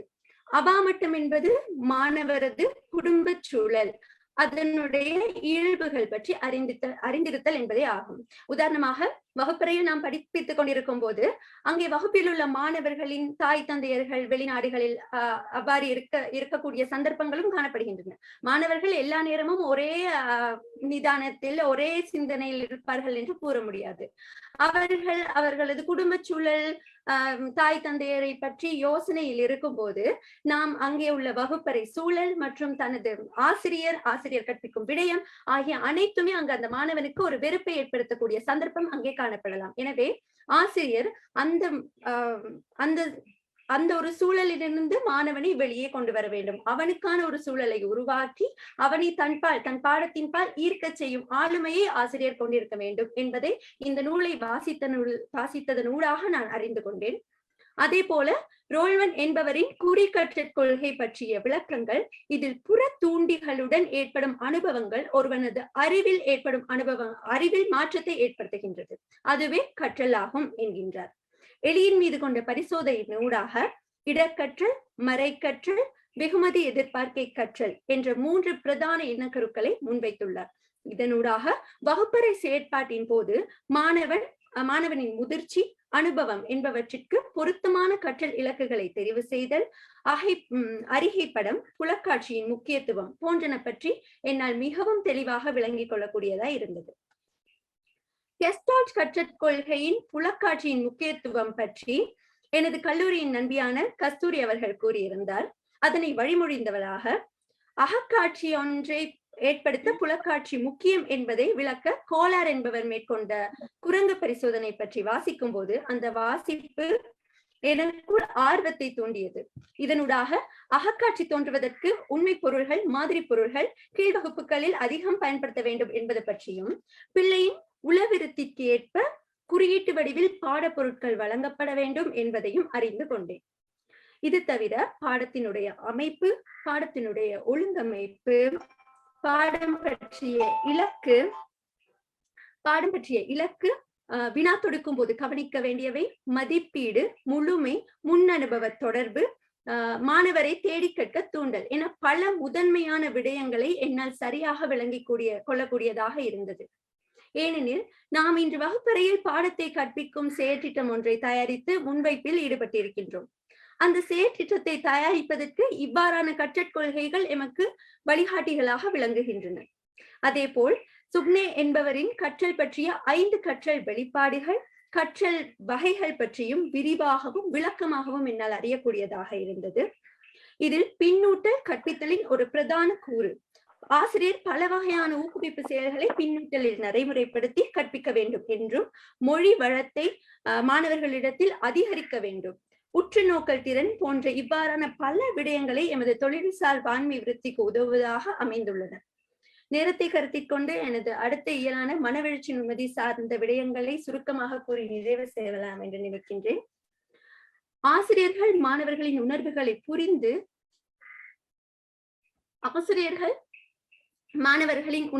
புரிந்து அவர்களின் பிரச்சனைகளை இனங்கண்டு அவற்றுக்கான தீர்வுகளை சரியான முறையில் வழங்குவதற்கு மனவெழுச்சி நுண்மதி என்பது மிகவும் அவசியமாகும். ஏனெனில் ஆசிரியர் என்பவர் ஆலோசகர், நண்பர், வழிகாட்டி ஆகிய பல பரிணாமங்களை கொண்டவர்கள் ஆவர். எனவே ஒரு விடயத்தை பல கோணங்களில் சிந்திப்பதனூடாக மாத்திரமே அவரால் சரியாக இயங்கக்கூடியதாக இருக்கும். இதற்கு மனவெழுச்சி நுண்மதி என்பது மிகவும் முக்கியமாகும் என்பதை நூலாசிரியர்களையும் நூலை படிப்பதனூடாக தெளிவாக விளங்கிக் கொண்டேன். அதாவது மனவெழுச்சி நுண்மதி என்பது மனவெழுச்சிகள் தோன்றும் போது அம்மனவெழுச்சிக்கான காரணங்களை கண்டறியவும் அது தொடர்பாக எமது சிந்தனையை குவியப்படுத்தவும் தோன்றும் மனவெழுச்சிகளை தேவையானதும் பயன் தரத்தக்கதாகவும் மாற்றியமைக்கவும் கூடிய ஆற்றலை மனவெழுச்சி நுண்மதி எனலாம் என்பதை இந்நூலை வாசிப்பதனூடாக அறிந்து கொள்ளக்கூடியதாய் இருந்தது. மேலும் 1920 Edward Thorndike, 1940 David Wechsler, 1950 Abraham Maslow, 1980 Peter Salovey மற்றும் John Mayer, 1983 Howard Gardner, 1996 Daniel Goleman ஆகிய ஆய்வாளர்களின் பலவிதமான ஆய்வுகளின் அடிப்படையில் அமைந்த எண்ணக்கருக்களுக்கு பிறகு மனவெழுச்சி நுண்மதியானது கற்றலுக்கும் எதிர்கால வாழ்க்கைக்கும் இடையிலான ஒரு வெற்றிகரமான தொடர்பினை உருவாக்குகின்றது என்ற கருத்தினை அறியக்கூடியதாய் இருந்தது. மேலும் மனவெழுச்சி நுண்மதியின் 4 மானிட பண்புகள், மனவெழுச்சி விருத்தி, மனவெழுச்சி நுண்மதியை மதிப்பிடுதல் போன்ற விடயங்களை சற்று ஆராய்ந்து நோக்கியதனூடாக இளமையில் மனவெழுச்சி தொழிற்பாடுகளுக்கு ஏற்படும் தடைகள் ஒருவரது எதிர்கால நடத்தை சிக்கலுக்கு காரணமாக அமையலாம். ஆகவே பிள்ளைகளின் விரும்பத்தக மனவெழுச்சிகளை உரியவாறு நெறிப்படுத்தவும் அவர்களது மனவெழுச்சி நுண்மதியை விருத்தியாக்க முடிவதுடன் அவர்களது எதிர்கால ஆளுமையும் சிறப்பாக விருத்தியாக்க மனவெழுச்சி நுண்மதி அவசியமாகும் என்பதை இந்நூலை படிப்பதனூடாக மிகவும் தெளிவாக விளங்கிக் கொள்ளக்கூடியதாக இருந்தது. எனவே நூலாசிரியர்கள் சின்னத்தம்பி ஐயா மற்றும்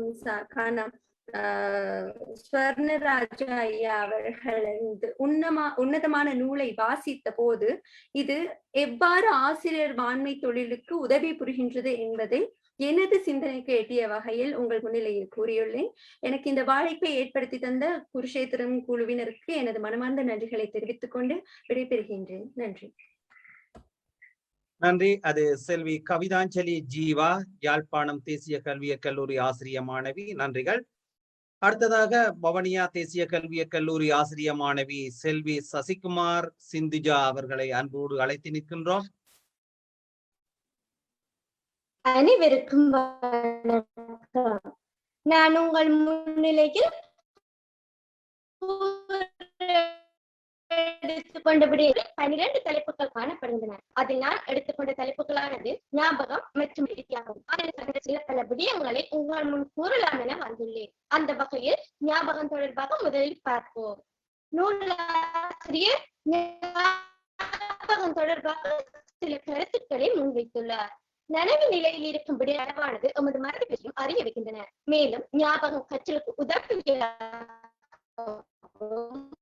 மரபை கற்றலுக்கு இடையூறாகவும் அமைகின்றது என்று குறிப்பிட்டார்.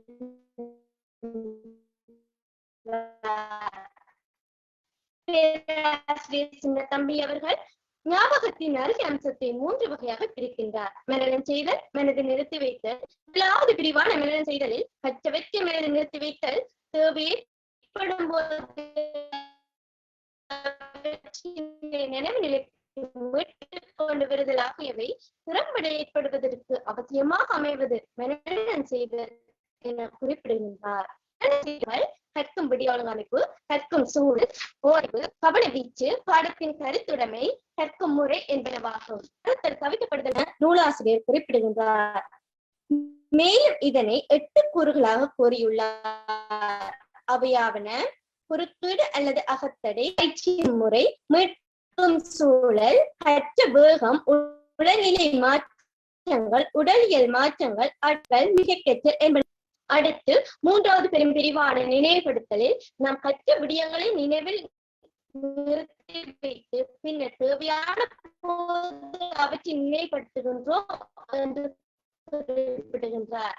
இதனை 3 சில கற்றல் என்பனவாகும். விரிவாக நூலாசிரியர் குறிப்பிட்டுள்ளார். ஞாபகம் என்னும் இயலில் இருந்து ஒரு ஆசிரியர் மாணவர்களுக்கு கற்ற விடயத்தை ஞாபகப்படுத்தவும் அவர்கள் கற்ற விடயத்தை நினைவுபடுத்தி எதிர்காலத்தில் நற்பிரஜை கொண்ட ஒரு மனிதனா எந்த ஐயமும் இல்லை.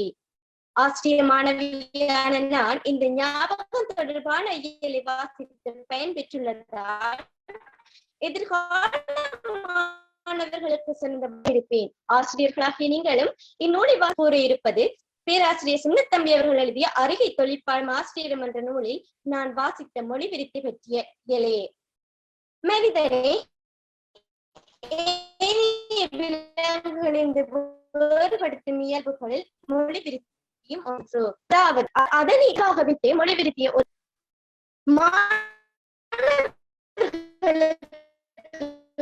பயனளிக்கக்கூடிய வகையிலும் ஆசிரியர்களுக்கு பல கருத்துக்களை கூறியுள்ளார் நூலாசிரியர். அது பற்றி தெளிவுற கூறுகின்றேன் வழி கொள்கின்றது என்பதை குறிப்பிடுகின்றார். நூலாசிரியர் மொழி பற்றிய முக்கியமான விடயம் என்று குறிப்பிடுகின்றார். ஒரு வாய் பேச முடியாதவன் கூட மொழியை பயன்படுத்த முடியும் என்பது அப்போதுதான் எனக்கு விளங்கியது. அதாவது மொழி வெறுமனே ஓசிகளின் தொகுப்பு அன்று, அது ஒரு ஊடகமாகவே விளங்கும். மனித இனத்தின் தொடர்பான செயற்பாட்டில் முகபாவனைகள், உடல் அசைவுகள், தொடுகை, சைகை மொழி, சித்திரம் இவ்வாறு எழுத்து குறியீடுகள் பங்கெடுக்கின்றன என்பதை தெளிவாக குறிப்பிட்டுள்ளார். கட்டுரை ஆசிரியர் மொழி விருத்தி பற்றிய தெளிவான விளக்கத்தை நாம் பெறுவதற்கு 4 தொகுதியின் கீழ் பிரித்து அதனை அந்தந்த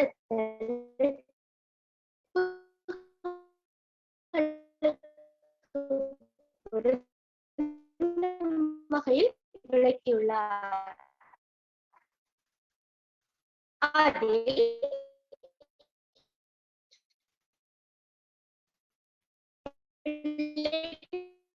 இடத்தில் மனத்தேர்ச்சி ஏற்படும் முறை நடத்தியலாளரின் கற்றல் கொள்கை என்று கூறுகின்றார். உதாரணமாக சோறு என்று கூறுகையில் பிள்ளை சோச்சி என்று கூறும். அதனை திருத்தினால் சோறு என்று கற்றுக் கொடுக்க வேண்டும்.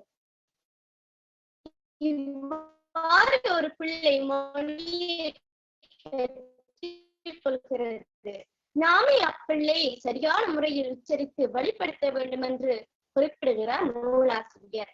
அடுத்து மொழியை மேம்படுத்தி நூலாசிரியர் குறிப்பிடுகையில் சிறந்த கட்டுப்பாட்டாளர்களாய் வல்லது என்று குறிப்பிடுகிறார். அதில் செல்வாக்கு செலுத்தும் 10 காரணியின் பங்கு பற்றி அதாவது நூலாசிரியர் குறிப்பிட்ட விடயங்கள் ஆசிரியருக்கு மாணவரின் மொழியை விருத்தி செய்வதற்கு உதவுவதோடு மாணவரும் அதை பெற்று எதிர்காலத்தில் சிறந்த பிரஜையாக திகழ்வர் என்று கூறி இச்சந்தர்ப்பத்தை வழங்கிய உங்கள் அனைவருக்கும் எனது மனமார்ந்த நன்றிகளை தெரிவித்து விடைபெறுகின்றேன். நன்றி, வணக்கம். நன்றி சசிகுமார் சிந்திஜா. இப்பொழுது 6 ஆசிரிய மாணவர்கள் ஊடறிகை பகிர்வினை இங்கே மேற்கொண்டிருக்கின்றார்கள். நாங்கள் பேராசிரியர் கணபதி பிள்ளை சின்னத்தம்பி சாரிடம் நீண்ட காலம் கேட்டிருக்கின்றோம். முதலாவதாக டிப்ளோமா, எம்இடி இவ்வாறு தொடர்ச்சியாக சாரிடம் இந்த பாடங்களை நாங்கள் கற்றிருக்கின்றோம். என்றாலும் நாங்கள் முதல் தரத்திலே விஞ்ஞானமானியை கற்றுக்கொண்டிருக்கும் போது இதே இன்று தோன்றுகின்ற அதே உருவத்திலேயே நாங்கள் நினைக்கிறேன் 91, 92ஆம் ஆண்டு காலப்பகுதியிலேயே சாரை கண்டிருக்கின்றோம். அவருடைய பாதார விந்தங்களை தொழுது கொண்டு அந்த இப்பொழுது அதிதி உரையினை வழங்குவதற்காக மதிப்பார்ந்த பேராசிரியர் கணபதி பிள்ளை சின்னத்தம்பி சார், முன்னாள் துணை தலைவர் கல்வியியல் துறை, யாழ்ப்பாண பல்கலைக்கழகம் அவர்களை அன்போடு அழைத்து நிற்கின்றோம் குருசேத்திரம் சார்பாக.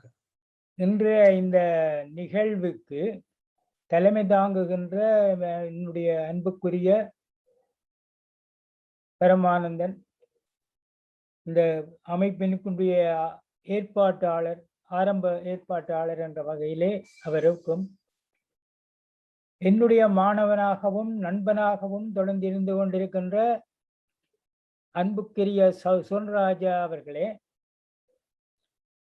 இங்கே இந்த கருத்துக்களை முன்வைத்த 6 ஆசிரியமணிகளே, இந்த நிகழ்வோடு இணைந்துள்ள அன்புள்ளங்களே, உங்கள் அனைவருடைய கல்வி ஆர்வம் சார்பாக அவர்களுக்கு நான் என்னுடைய வணக்கத்தை தெரிவித்துக் கொண்டு ஒரு சில கருத்துக்களை சுருக்கமாக கூறலாம் என எண்ணுகிறேன். உங்களுக்கு கேட்டுக்கொண்டிருக்கிறது தானே? கிளியரா கேக்குதா? ஓம் சார், கிளியரா கேட்கின்றது. ஓம். சரி. இந்த வாசிப்பு என்பது பற்றிய சில கருத்துக்களை நான் சொல்லாமல் யோசிக்கிறேன். முதல்ல இந்த வாசிப்புக்கு முக்கியத்துவம் கொடுத்தவர் 15-16ஆம் நூற்றாண்டிலே வாழ்ந்த சர் பிரான்சிஸ் பேக்கன் என்பவர். அவர் உண்மையில் ஒரு விஞ்ஞானியும் தான். அவர் ஆங்கிலத்திலே சொல்லியிருந்தார், ரீடிங் மேக்கத் எ ஃபுல் மேன் என்று. மேலும் சொல்லியிருக்கிறார் கருத்துக்கள். ஆனாலும் நான் அந்த துண்டை மட்டும் எடுத்துக்கொண்டேன். ஆனா இந்திய நிலையில நாங்கள் போதாக்குறைக்கு இந்த கொரோனா காரணமான ஜூம் முறை காணுகிற காரணத்தினால இந்த வாசிப்புக்கு கொடுக்கின்ற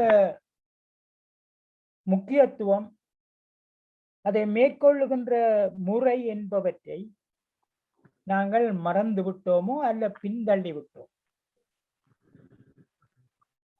ஆனால் உண்மையிலே ஒரு விடயத்திலே நாங்கள் ஆழ்ந்த கவனத்தை செலுத்த வேண்டுமானால் டீப் கான்சென்ட்ரேஷன் சொல்லிக் கொள்ளலாம். அதாவது மனம் ஒருமையாக ஒரு நினைத்து நித்தல், அது வேறு இடங்களுக்கு அலைவாயாது. அப்படியான ஒரு நிலையை இந்த வாசிப்பு எங்களுக்கு ஏற்படுத்துறதுக்கு உதவி செய்யும். அப்படி இல்லாமலுக்கு மேலோட்டமா வாசிப்பது, அது இந்த கவிதைகள், கட்டுரைகள் அல்லது பேப்பர் நியூஸ், நாவல்கள் ஆகியவை தான் அந்த மேலோட்டமாக விரைவாக வாசிக்கின்றது. ஆனா நாங்கள் இங்கே சொல்லுகின்ற வாசிப்பு என்பது பாடம் தொடர்பானது. இது எங்களுடைய மனத்தை ஒரு நிலைப்படுத்தவும், ஞாபகத்தை மேம்படுத்தவும், எங்களுடைய வொக்காபுலரி சொற்களஞ்சியம் அது கூட விருத்தி அடைகின்றது. ஆகவே அந்த வகையிலே இந்த வாசிப்பு பற்றிய கவனத்தை நாங்கள் மேற்கொள்ள வேண்டும். இந்த வாசிப்பை நாங்கள் மேற்கொள்ளாமல் அல்ல அக்கறை செலுத்தாமல் விடுறதாலே பல நன்மைகளை நாங்கள் இழக்கின்றோம். நான் நெகட்டிவா சொல்ல விரும்புகிறபடியாக தான் நன்மைகளை நாங்கள் பெற முடியாமல் இருக்கிறது என்று சொல்லுகிறேன். குறிப்பாக புதியவை, எப்பவோ பார்த்தது. இப்போ உதாரணமாக அண்மையிலே என்னிடத்திலே படித்து இப்போ ஓய்வு பெற்ற ஒரு வருடத்தில் பேசிக் கொண்டிருக்கிற பொழுது இந்த ப்ளூம்ஸ் டாக்ஸானமியை பற்றி அவர் சொன்னார். ஆனால் 2000ஆம் ஆண்டளவிலே ப்ளூமினுடைய மாணவனும் கிராத்வெல்லும் சேர்ந்து மேற்கொண்ட அந்த திருத்தம் ரிவிஷனை பற்றி அவருக்கு தெரியவில்லை. ஏன்னா தொடர்ந்து வாசிக்க வாசிச்சாதான் இச்சப்படுத்தலாம். இது மிக முக்கியமானது. அடுத்தது, நாங்கள் எவ்வாறு எங்களுடைய அறிவை பகிர்ந்து கொள்ளுகிறோம், ஏனையவர்களுக்கு எவ்வாறு நாங்கள் வழங்க போகின்றோம், டிசெமினேஷன் என்று சொல்லுகிறோம், பரப்புதல். அதற்கும் இந்த எங்களுடைய வாசிப்பு தான் மிக முக்கியமாக இருக்க வேண்டும். இந்த வாசிப்பினாலே ஏற்படக்கூடிய ஒரு விடயத்தை நான் இப்போ உதாரணமாக சொல்லலாம். நாங்கள் எல்லாருக்கும் தெரிஞ்ச ஒரு விடயம், இந்த மெக்டூகல் என்பவர் இயல்பூக்கத்தினுடைய தந்தை. அந்த கருத்தை சொன்னவர் பலர் இருந்தாலும் மெக்டூகல் 14 வகையான இயல்பூக்கங்களை சொன்னார் என்றெல்லாம் நாங்கள் சொல்லுகிறோம். ஆனால் இந்த 14வது எப்படி பெற்றார் என்பது ஒரு வித்தியாசமான நிலை. பல பேருக்கு அது தெரியாது. ஏனென்று கேட்டால் அது புத்தகங்கள்ல இருக்கிறது இல்லை. மெக்டூகலுடைய புத்தகத்தை வாசிச்சா மட்டும்தான் தெரியும். 13 ஊக்கங்களையும் கண்டுபிடிச்ச மெக்டூகலால 14ஆவது முடிய இல்லை அவரால். அவரே சொல்றாரு, தன்னால முடிய இல்லை. தான் மனம் சோர்ந்து போய் இருக்கிற பொழுது தன்னால் இயலாமல் தன்னுடைய இயலாமையை நினைத்து அவர் சிரிச்சாராம் தண்டவாட்டில். அதுக்கு பிறகுதான் இந்த 14ஆவதாக சிரிப்பூக்கம் என்றதை கொண்டார். இந்த விடயம் நான் நினைக்கிறேன் உங்களுடைய எத்தனை பேர் வாசிச்சிருக்கிற ஒரு புத்தகத்திலேன்னு தெரியாது. நான் அது குறையா சொல்ல இல்லை, ஆனா அது பலருக்கு தெரியாது என்று கேட்டால் அவர் அதை வாசிக்க வேணும். மெக்டூகலுடைய புத்தகத்தை வாசிச்சிருந்தா தான் அது விளங்கும். அவர் தானே இப்படி சொல்லுகிறார். இந்த வாசிப்பினுடைய முக்கியத்துவம் பற்றி இன்னொரு உதாரணத்தை சொல்லலாம். இந்த முதலாக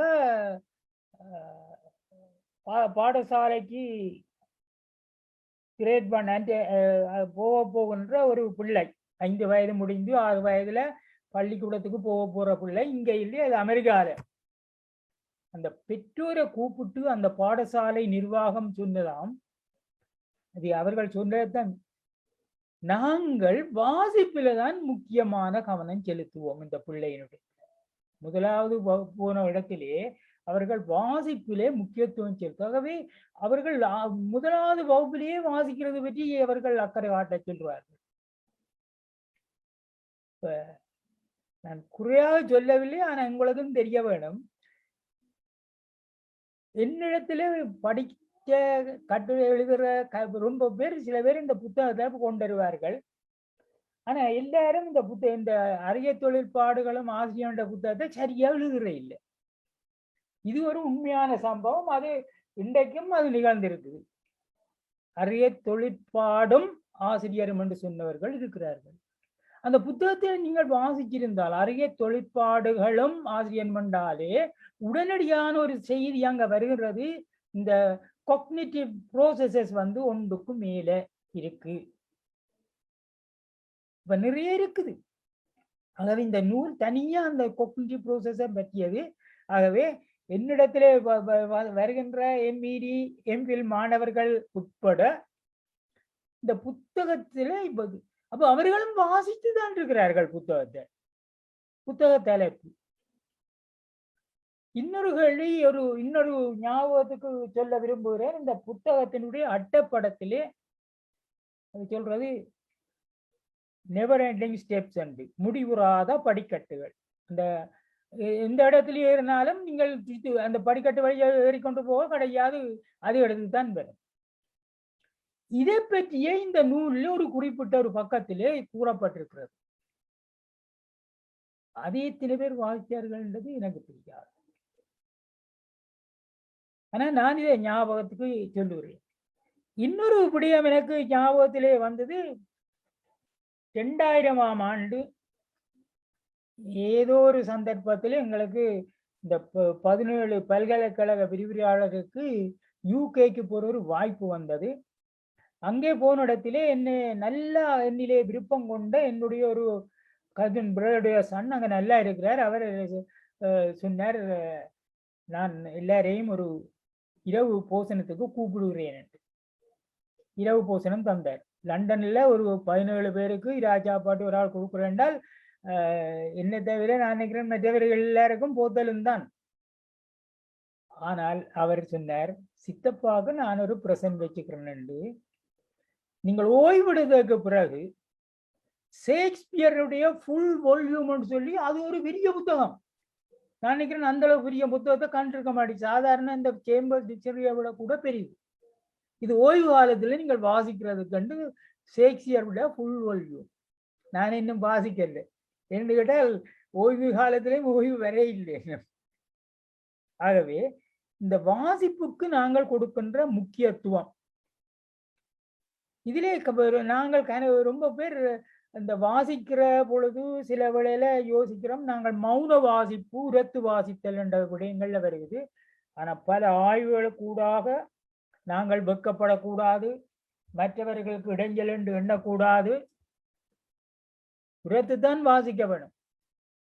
உரத்து வாசிக்கின்ற பொழுதுதான் அந்த சிறந்த பிறப்பு வரும். அது மட்டுமல்ல, வாசிப்பதோடு நின்று விடாமல் அதிலே இருக்கின்ற முக்கியமான எங்களுக்கு தேவையென்று நாங்கள் எதிர்காலத்தில் எண்ணக்கூடிய கருத்துக்களை குறித்தும் வைத்திருக்க வேண்டும். இப்ப இந்த வாசிக்கிறத பற்றி சொல்லிக்குள்ள பிரான்சிஸ் பேக்கன் கூறிய ஞாபகத்துல வச்சோங்க, ஒரு 16-17ஆம் நூற்றாண்டு வாழ்ந்தவர். இப்ப சொல்லியிருக்கிறார் என்று கேட்டால், நான் ஆங்கிலத்திலே வாய்ச்சி விடுறேன். அவர் அதை தேடி எடுத்திருக்கிறேன் நான். அவர் என்ன சொன்னார் என்று, some books are to be tasted. Test என்ன, சும்மா சுவிச்சு பாக்குறது தான், மேலோட்டமா பாக்குறது, நாக்கில வச்சு பாக்குறது. கறி ஆச்சாக்க காய்ச்சல் வேறு இருக்கா, தொட்டு நாக்கில வச்சு பார்த்த மாதிரி. others to be swallowed. அப்படியே விழுங்க வேண்டியான். இந்த புத்தகத்துல என்ன எழுதியிருக்கிறது விழுங்க வேண்டியான். And some few, இன்னும் சில, to be chewed and digested. அத இந்த வாயில சோறு சாப்பிட அரைச்சு சாப்பிட்டாத்தான் செமிக்கும் என்பது போல மிக ஆறுதலாக வாசித்து அதனுடைய உட்பொருளை அறிந்து போகும்போதுதான் அது எங்களுடைய மனத்திலே சேருகின்றது. இதையும் அவர்தான் சொல்லியிருக்கிறார். ஆகவே நான் இந்த வாசிக்கின்ற கால ஏற்படக்கூடிய சில நன்மைகளை கிரேட் 1 இருந்து மேல் மட்டம் வாசிக்க கூறுவார்கள். நாங்க மேல வந்து முடிக்கவும் நாங்கள் நினைக்கிறோம் மனத்திலே இருக்கின்ற ஒரு கருத்தை வச்சு கொண்டு வாசிக்க வேணும் என்று யோசிக்கிறோம். அப்படி இல்லை. கான்சென்ட்ரேஷன், அதான் நான் ஆரம்பத்திலே சொன்னேன். முதலாவது நாங்கள் கான்சென்ட்ரேட் பண்ணி வாசித்திருந்தால் எங்களிடத்துல இந்த புத்தகத்தினுடைய பெயரிலே கூட அதிக தொழிற்பாடுகளும் என்றுதான் நாங்க சொல்லியிருக்கோம். அழிய தொழிற்பாடு இது நான் எவரிலையும் குறைவை காண்றதுக்காக இல்லை. நாங்கள் அந்த மாதிரி தான். மற்றது நாங்கள் ஃப்ரீயாக சின்ன வயதிலிருந்தே எங்களோட வீடுகள்ல உரத்து படிக்கிறதுக்கு வாய்ப்புகளை ஏற்படுத்தி கொடுக்க இல்லை. உள்ள உரத்து வாசிச்சாதான் பெற்றார் திருத்தி விடலாம். பாடசாலையில கொடுக்குற வாசிப்பு நேரம் போதாது. அங்கே வாசிக்க சொல்றதெல்லாம் ஒரு சின்ன ஒரு மெசேஜ், அது ஏதாவது அநேகமான டீச்சர்ஸுக்கு அலுப்பா இருந்தா வாசிக்க சொல்லுவார்கள், பிள்ளை நீ வாசிச்சுள்ளன். ஆகவே யதார்த்தமா பார்க்கிற பொழுது பெற்றாருக்கு பெரிய பங்கு இருக்கின்றது இந்த வாசித்தல். இந்த ஜூமை நாங்கள் முழுக்க நம்பிக்கொண்டிருக்காமல் முழுமை பெற வேணுமா இருந்தால் வாசிப்புக்கும் நிறைய முக்கியத்துவம் கொடுக்க வேண்டும். இந்த நூலை நீங்கள் தெரிவு செய்து இதிலே உள்ள சில கருத்துக்களை அவர்கள் தங்களுக்கு ஏற்ற முறையிலே விளங்கி கொண்ட வகையிலே அவர்கள் இங்கே கருத்துக்களை கூறியிருந்தார்கள். நூல்களை பற்றி கூறும் பொழுது இன்னொரு முக்கியமான விடயம் நான் சொல்ல விரும்புகிறேன். அது சிலருக்கு அது யோசிப்பார்கள், நாங்கள் இந்த சோதனைக்கு கேள்வி வரும், கேள்விக்கு மறுமொழி எழுதினால் காணும். நான் அந்த கருத்தோட சொல்ல இல்லை. நீங்கள் ஆங்கில நூல்களை கட்டாயம் வாசிக்க வேணும். தமிழ் நூல்கள் என்றாலும் ஒரே விடயத்தை, இப்போ உதாரணமாக ஒரு டாபிக் எடுப்போமே, என்ன கருவாக்கம் என்றா ஒரு ஆளில புத்தகத்தை வாசிச்சு போதும் திருப்தி கொள்ளாதேங்க.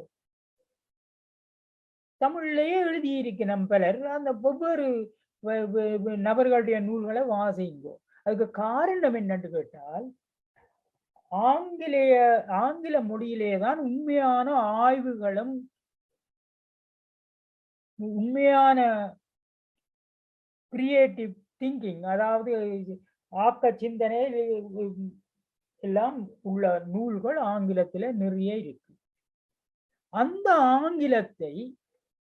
ஆங்கில மொழியை முதல் மொழியாக கொள்ளாத எங்களை போல இரண்டாம் மொழியாக கொள்ளுகின்ற பலர் வாசிக்கின்ற பொழுது நாங்கள் பெறுகின்ற விளக்கம் சரியா இருக்கும் என்று சொல்லிடலாது. எங்களுடைய ஆளுமைக்கு மொழி புலமைக்கு, ஆங்கில மொழி புலமைக்கு ஏற்ற வகையில நாங்கள் விளக்கம் வெவ்வேறு மட்டத்தில வெவ்வேறு வகையில பெற்றுக்கொள்வோம். பின்னர் அதனை நாங்கள் தமிழ் மொழியிலே அந்த சொல்ல முனைகின்ற பொழுது யார் அதை சொல்ல போறாரோ அவருடைய தமிழ் மொழி ஆற்றலும் வேறுபட்டிருக்கும். ஆகவே விளக்கம் பெறுகிறதிலே ஏற்படுற வலு, பிறகு அதனை விளங்கி கொண்டதை தமிழிலே எழுதுகிற பொழுது ஏற்படுகிற வலு, இது எல்லாம் சேர்ந்து உண்மையான பயனை தராது. உண்மையான பயனை பெற வேண்டுமா இருந்தால் முடியுமானவர்கள் இந்த நூல்களிலே கூறப்பட்ட இந்த கருத்துக்களை ஆங்கில மொழியிலே கொண்ட நூல்களை வாசியுங்கள். தமிழ்ல வாசிக்கின்ற பொழுதும் ஒன்றுக்கும் மேற்பட்ட ஒரே விடயத்தை ஒன்றுக்கும் மேற்பட்ட நூல்களை வாசிக்கிற பொழுது வெவ்வேறு தமிழ் நடைகள், வெவ்வேறு முறையிலே விளங்கப்படுத்தப்பட்டவை, வெவ்வேறு சொற்கள் பயன்படுத்தப்பட்டவை எல்லாம் அங்கே தெரிய வரும். vocabulary, style of presentation. இந்த ரெண்டும் தனியால் வேறுபாடு, ஆளுக்கால் வேறுபாடு. ஆகவே இவற்றை கொண்டு நல்ல முறையிலே அந்த வாசித்து பயன்பெற வேண்டும். இங்கே உதாரணத்துக்கு எங்களுக்கு எழுமாற்றாக ஒரு 6 பேருடைய கருத்துக்கள், எனக்கு அது மிகவும் சந்தோஷமாக இருந்தது. அவர்கள் அதை வாசித்திருக்கிறார்கள், தங்களுடைய கருத்துக்களை அப்படியே சொல்லி இருக்கிறார்கள். ஒவ்வொருத்தரும் ஒவ்வொரு பாணியில், இது பதிவிலே இருக்கும் நினைக்கிறேன், ரெக்கார்டட் நினைக்கிறேன். அதே ஒரு கால் எடுத்து பார்க்கணும். அந்த மெட்ராக்களுக்கு இல்லை, இந்த ப்ரெசென்ட் பண்ணினாக்கள் எடுத்து வாசியுங்கோ அந்த நீங்கள் ப்ரெசென்ட் பண்ணது.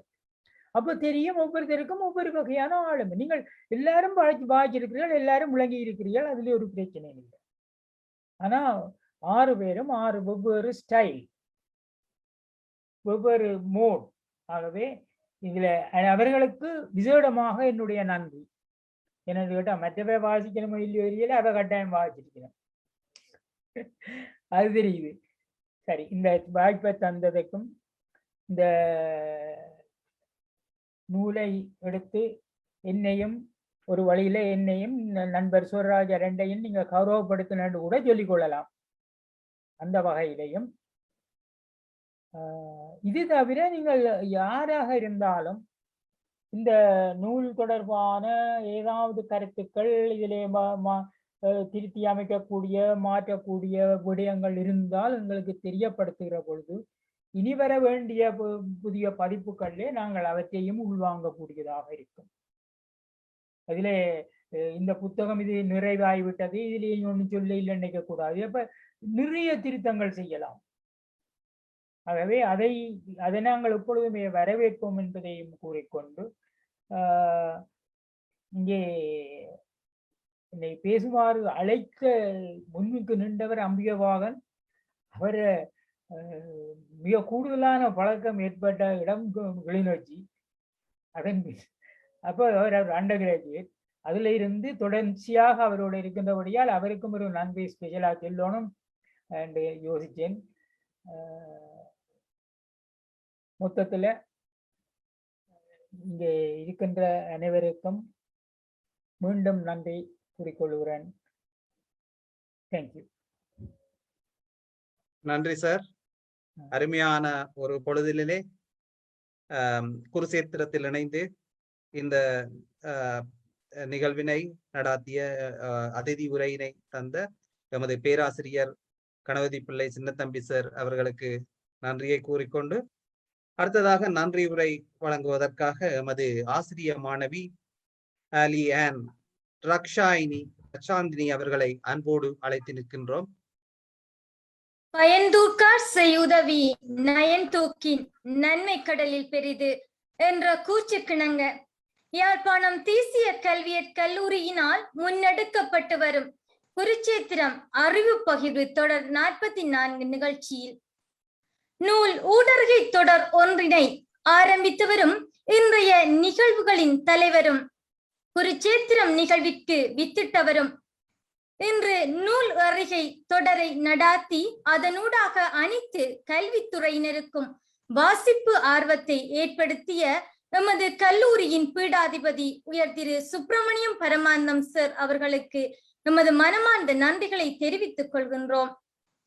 இன்று குருச்சேத்திரம் குழுமம் நடத்திய நூல் அறிகை தொடர் ஒன்றிற்கான அறிகை தொழிற்பாடுகளும் ஆசிரியரும் என்ற நூலினை மாணவ ஆசிரியர்களுக்கு வாசகனாக வாசித்து அறிவினை பகிர்வதற்கு அனுமதியளித்த எழுத்தாளர்களான பேராசிரியர் திரு கானா சின்னத்தம்பி சார் மற்றும் ஓய்வு நிலை பீடாதிபதி வவுனியா தேசிய கல்வியற் கல்லூரி உயர் திரு சூனா சுவர்ணராஜா சார் அவர்களுக்கு எமது மனமார்ந்த நன்றிகளை தெரிவிப்பதோடு இந்நிகழ்விற்கு மேலும் சிறப்பிப்பதற்காக எம்மோடு கலந்து கொண்டு எமது மாணவ ஆசிரியர்களின் ஊடறிகை பகிர்வை பார்வையிட்டு சிறந்த கருத்துக்களையும் கூறி எமக்கு புத்துணர்வு அளித்த இந்நிகழ்வின் அதிதியான யாழ்ப்பாண பல்கலைக்கழக கல்வியியல் துறையின் முன்னாள் துறை தலைவரும் பேராசிரியர் திரு கானா சின்னத்தம்பி சார் அவர்களுக்கு எமது உளம் நிறைந்த நன்றிகளை தெரிவித்துக் கொள்கின்றோம். மேலும் இந்நிகழ்விற்காக மாணவ ஆசிரியர்களை வழிப்படுத்திய யாழ்ப்பாணம் தேசிய கல்வியற் கல்லூரியின் விரிவுரையாளர் கலாநிதி திருமதி சந்திரிகா நாகேந்திரன் மேடம் அவர்களுக்கும், வவுனியா தேசிய கல்வியற் கல்லூரியின் விரிவுரையாளர் திருமதி பத்மாவதி ஜெயச்சந்திரன் மேடம் அவர்களுக்கும், மேலும் யாழ்ப்பாணம் தேசிய கல்வியற் கல்லூரியின் விரிவுரையாளர் செல்வி கந்தசாமி ஐயர் விக்னேஸ்வரி மேடம் அவர்களுக்கும் எமது மனமார்ந்த நன்றிகளை தெரிவித்துக் கொள்கின்றோம். இன்றைய நிகழ்ச்சியில் அனைவரையும் இன்முகத்துடன் வரவேற்று சிறப்பானதொரு வரவேற்புரையை வழங்கிய வவுனியா தேசிய கல்வியற் கல்லூரியின் விரிவுரையாளர் திருமதி பத்மாவதி ஜெயச்சந்திரன் மேடம் அவர்களுக்கும் எமது உளம் நிறைந்த நன்றியை தெரிவித்துக் கொள்கின்றோம். நூல் அருகை தொடர் ஒன்றிற்கான அறிமுக உரையை வழங்கிய யாழ்ப்பாணம் தேசிய கல்வியற் கல்லூரியின் விரிவுரையாளர் கலாநிதி திருமதி சந்திரிகா நாகேந்திரன் மேடம் அவர்களுக்கு எமது மனம் நிறைந்த நன்றிகள். மேலும் இன்றைய நிகழ்வுகளுக்கு தொழில்நுட்ப உதவிகளை வழங்கியதோடு அற்புதமான நிகழ்ச்சியை தொகுப்பையும் வழங்கிய எமது யாழ்ப்பாணம் தேசிய கல்வியற் கல்லூரியின் விரிவுரையாளர் திரு நாவனா அம்பிகை பாகன் சார் அவர்களுக்கு எமக்கு உளம் நிறைந்த நன்றியை தெரிவித்துக் கொள்வதோடு, மற்றும் இன்றைய தினம் நூல் அருகே பகிர்வை நிகழ்த்திய வவுனியா தேசிய கல்வியற் கல்லூரியின் முகழ்நிலை ஆசிரிய மாணவர்களான திரு பி பிரதீப் மற்றும் செல்வி சீனா மேரி அனுஷியா செல்வி ஆகியோர்களுக்கும், யாழ்ப்பாணம் முகழ்நிலை ஆசிரியர்களான திரு சூனா டினோஷன், செல்வி கூனா கஸ்தூரி, செல்வி ஜீனா கவிதாஞ்சலி ஆகியோர்களுக்கும் எமது மனம் நிறைந்த நன்றிகளையும் பாராட்டுகளையும் தெரிவித்துக் கொள்கின்றோம். மேலும் இந்நிகழ்வில் கலந்து கொண்டுள்ள அனைவருக்கும், அத்துடன் நூல் அருகே பகிர்வை கலந்து சிறப்பித்துக் கொண்டுள்ள கல்விமான்களுக்கும், குருச்சேத்திரம் குழுமத்தின் அங்கத்தவர்கள் மற்றும் அத்துடன் கல்லூரி முகழ்நிலை ஆசிரிய மாணவர்கள் அனைவருக்கும் எமது மனம் கனிந்த நன்றியை தெரிவித்துக் கொள்கின்றோம். எனக்கு இந்த வாய்ப்பை வழங்கிய குருச்சேத்திரம் குழுமத்துக்கு நன்றியை தெரிவித்து விடைபெறுகின்றேன்.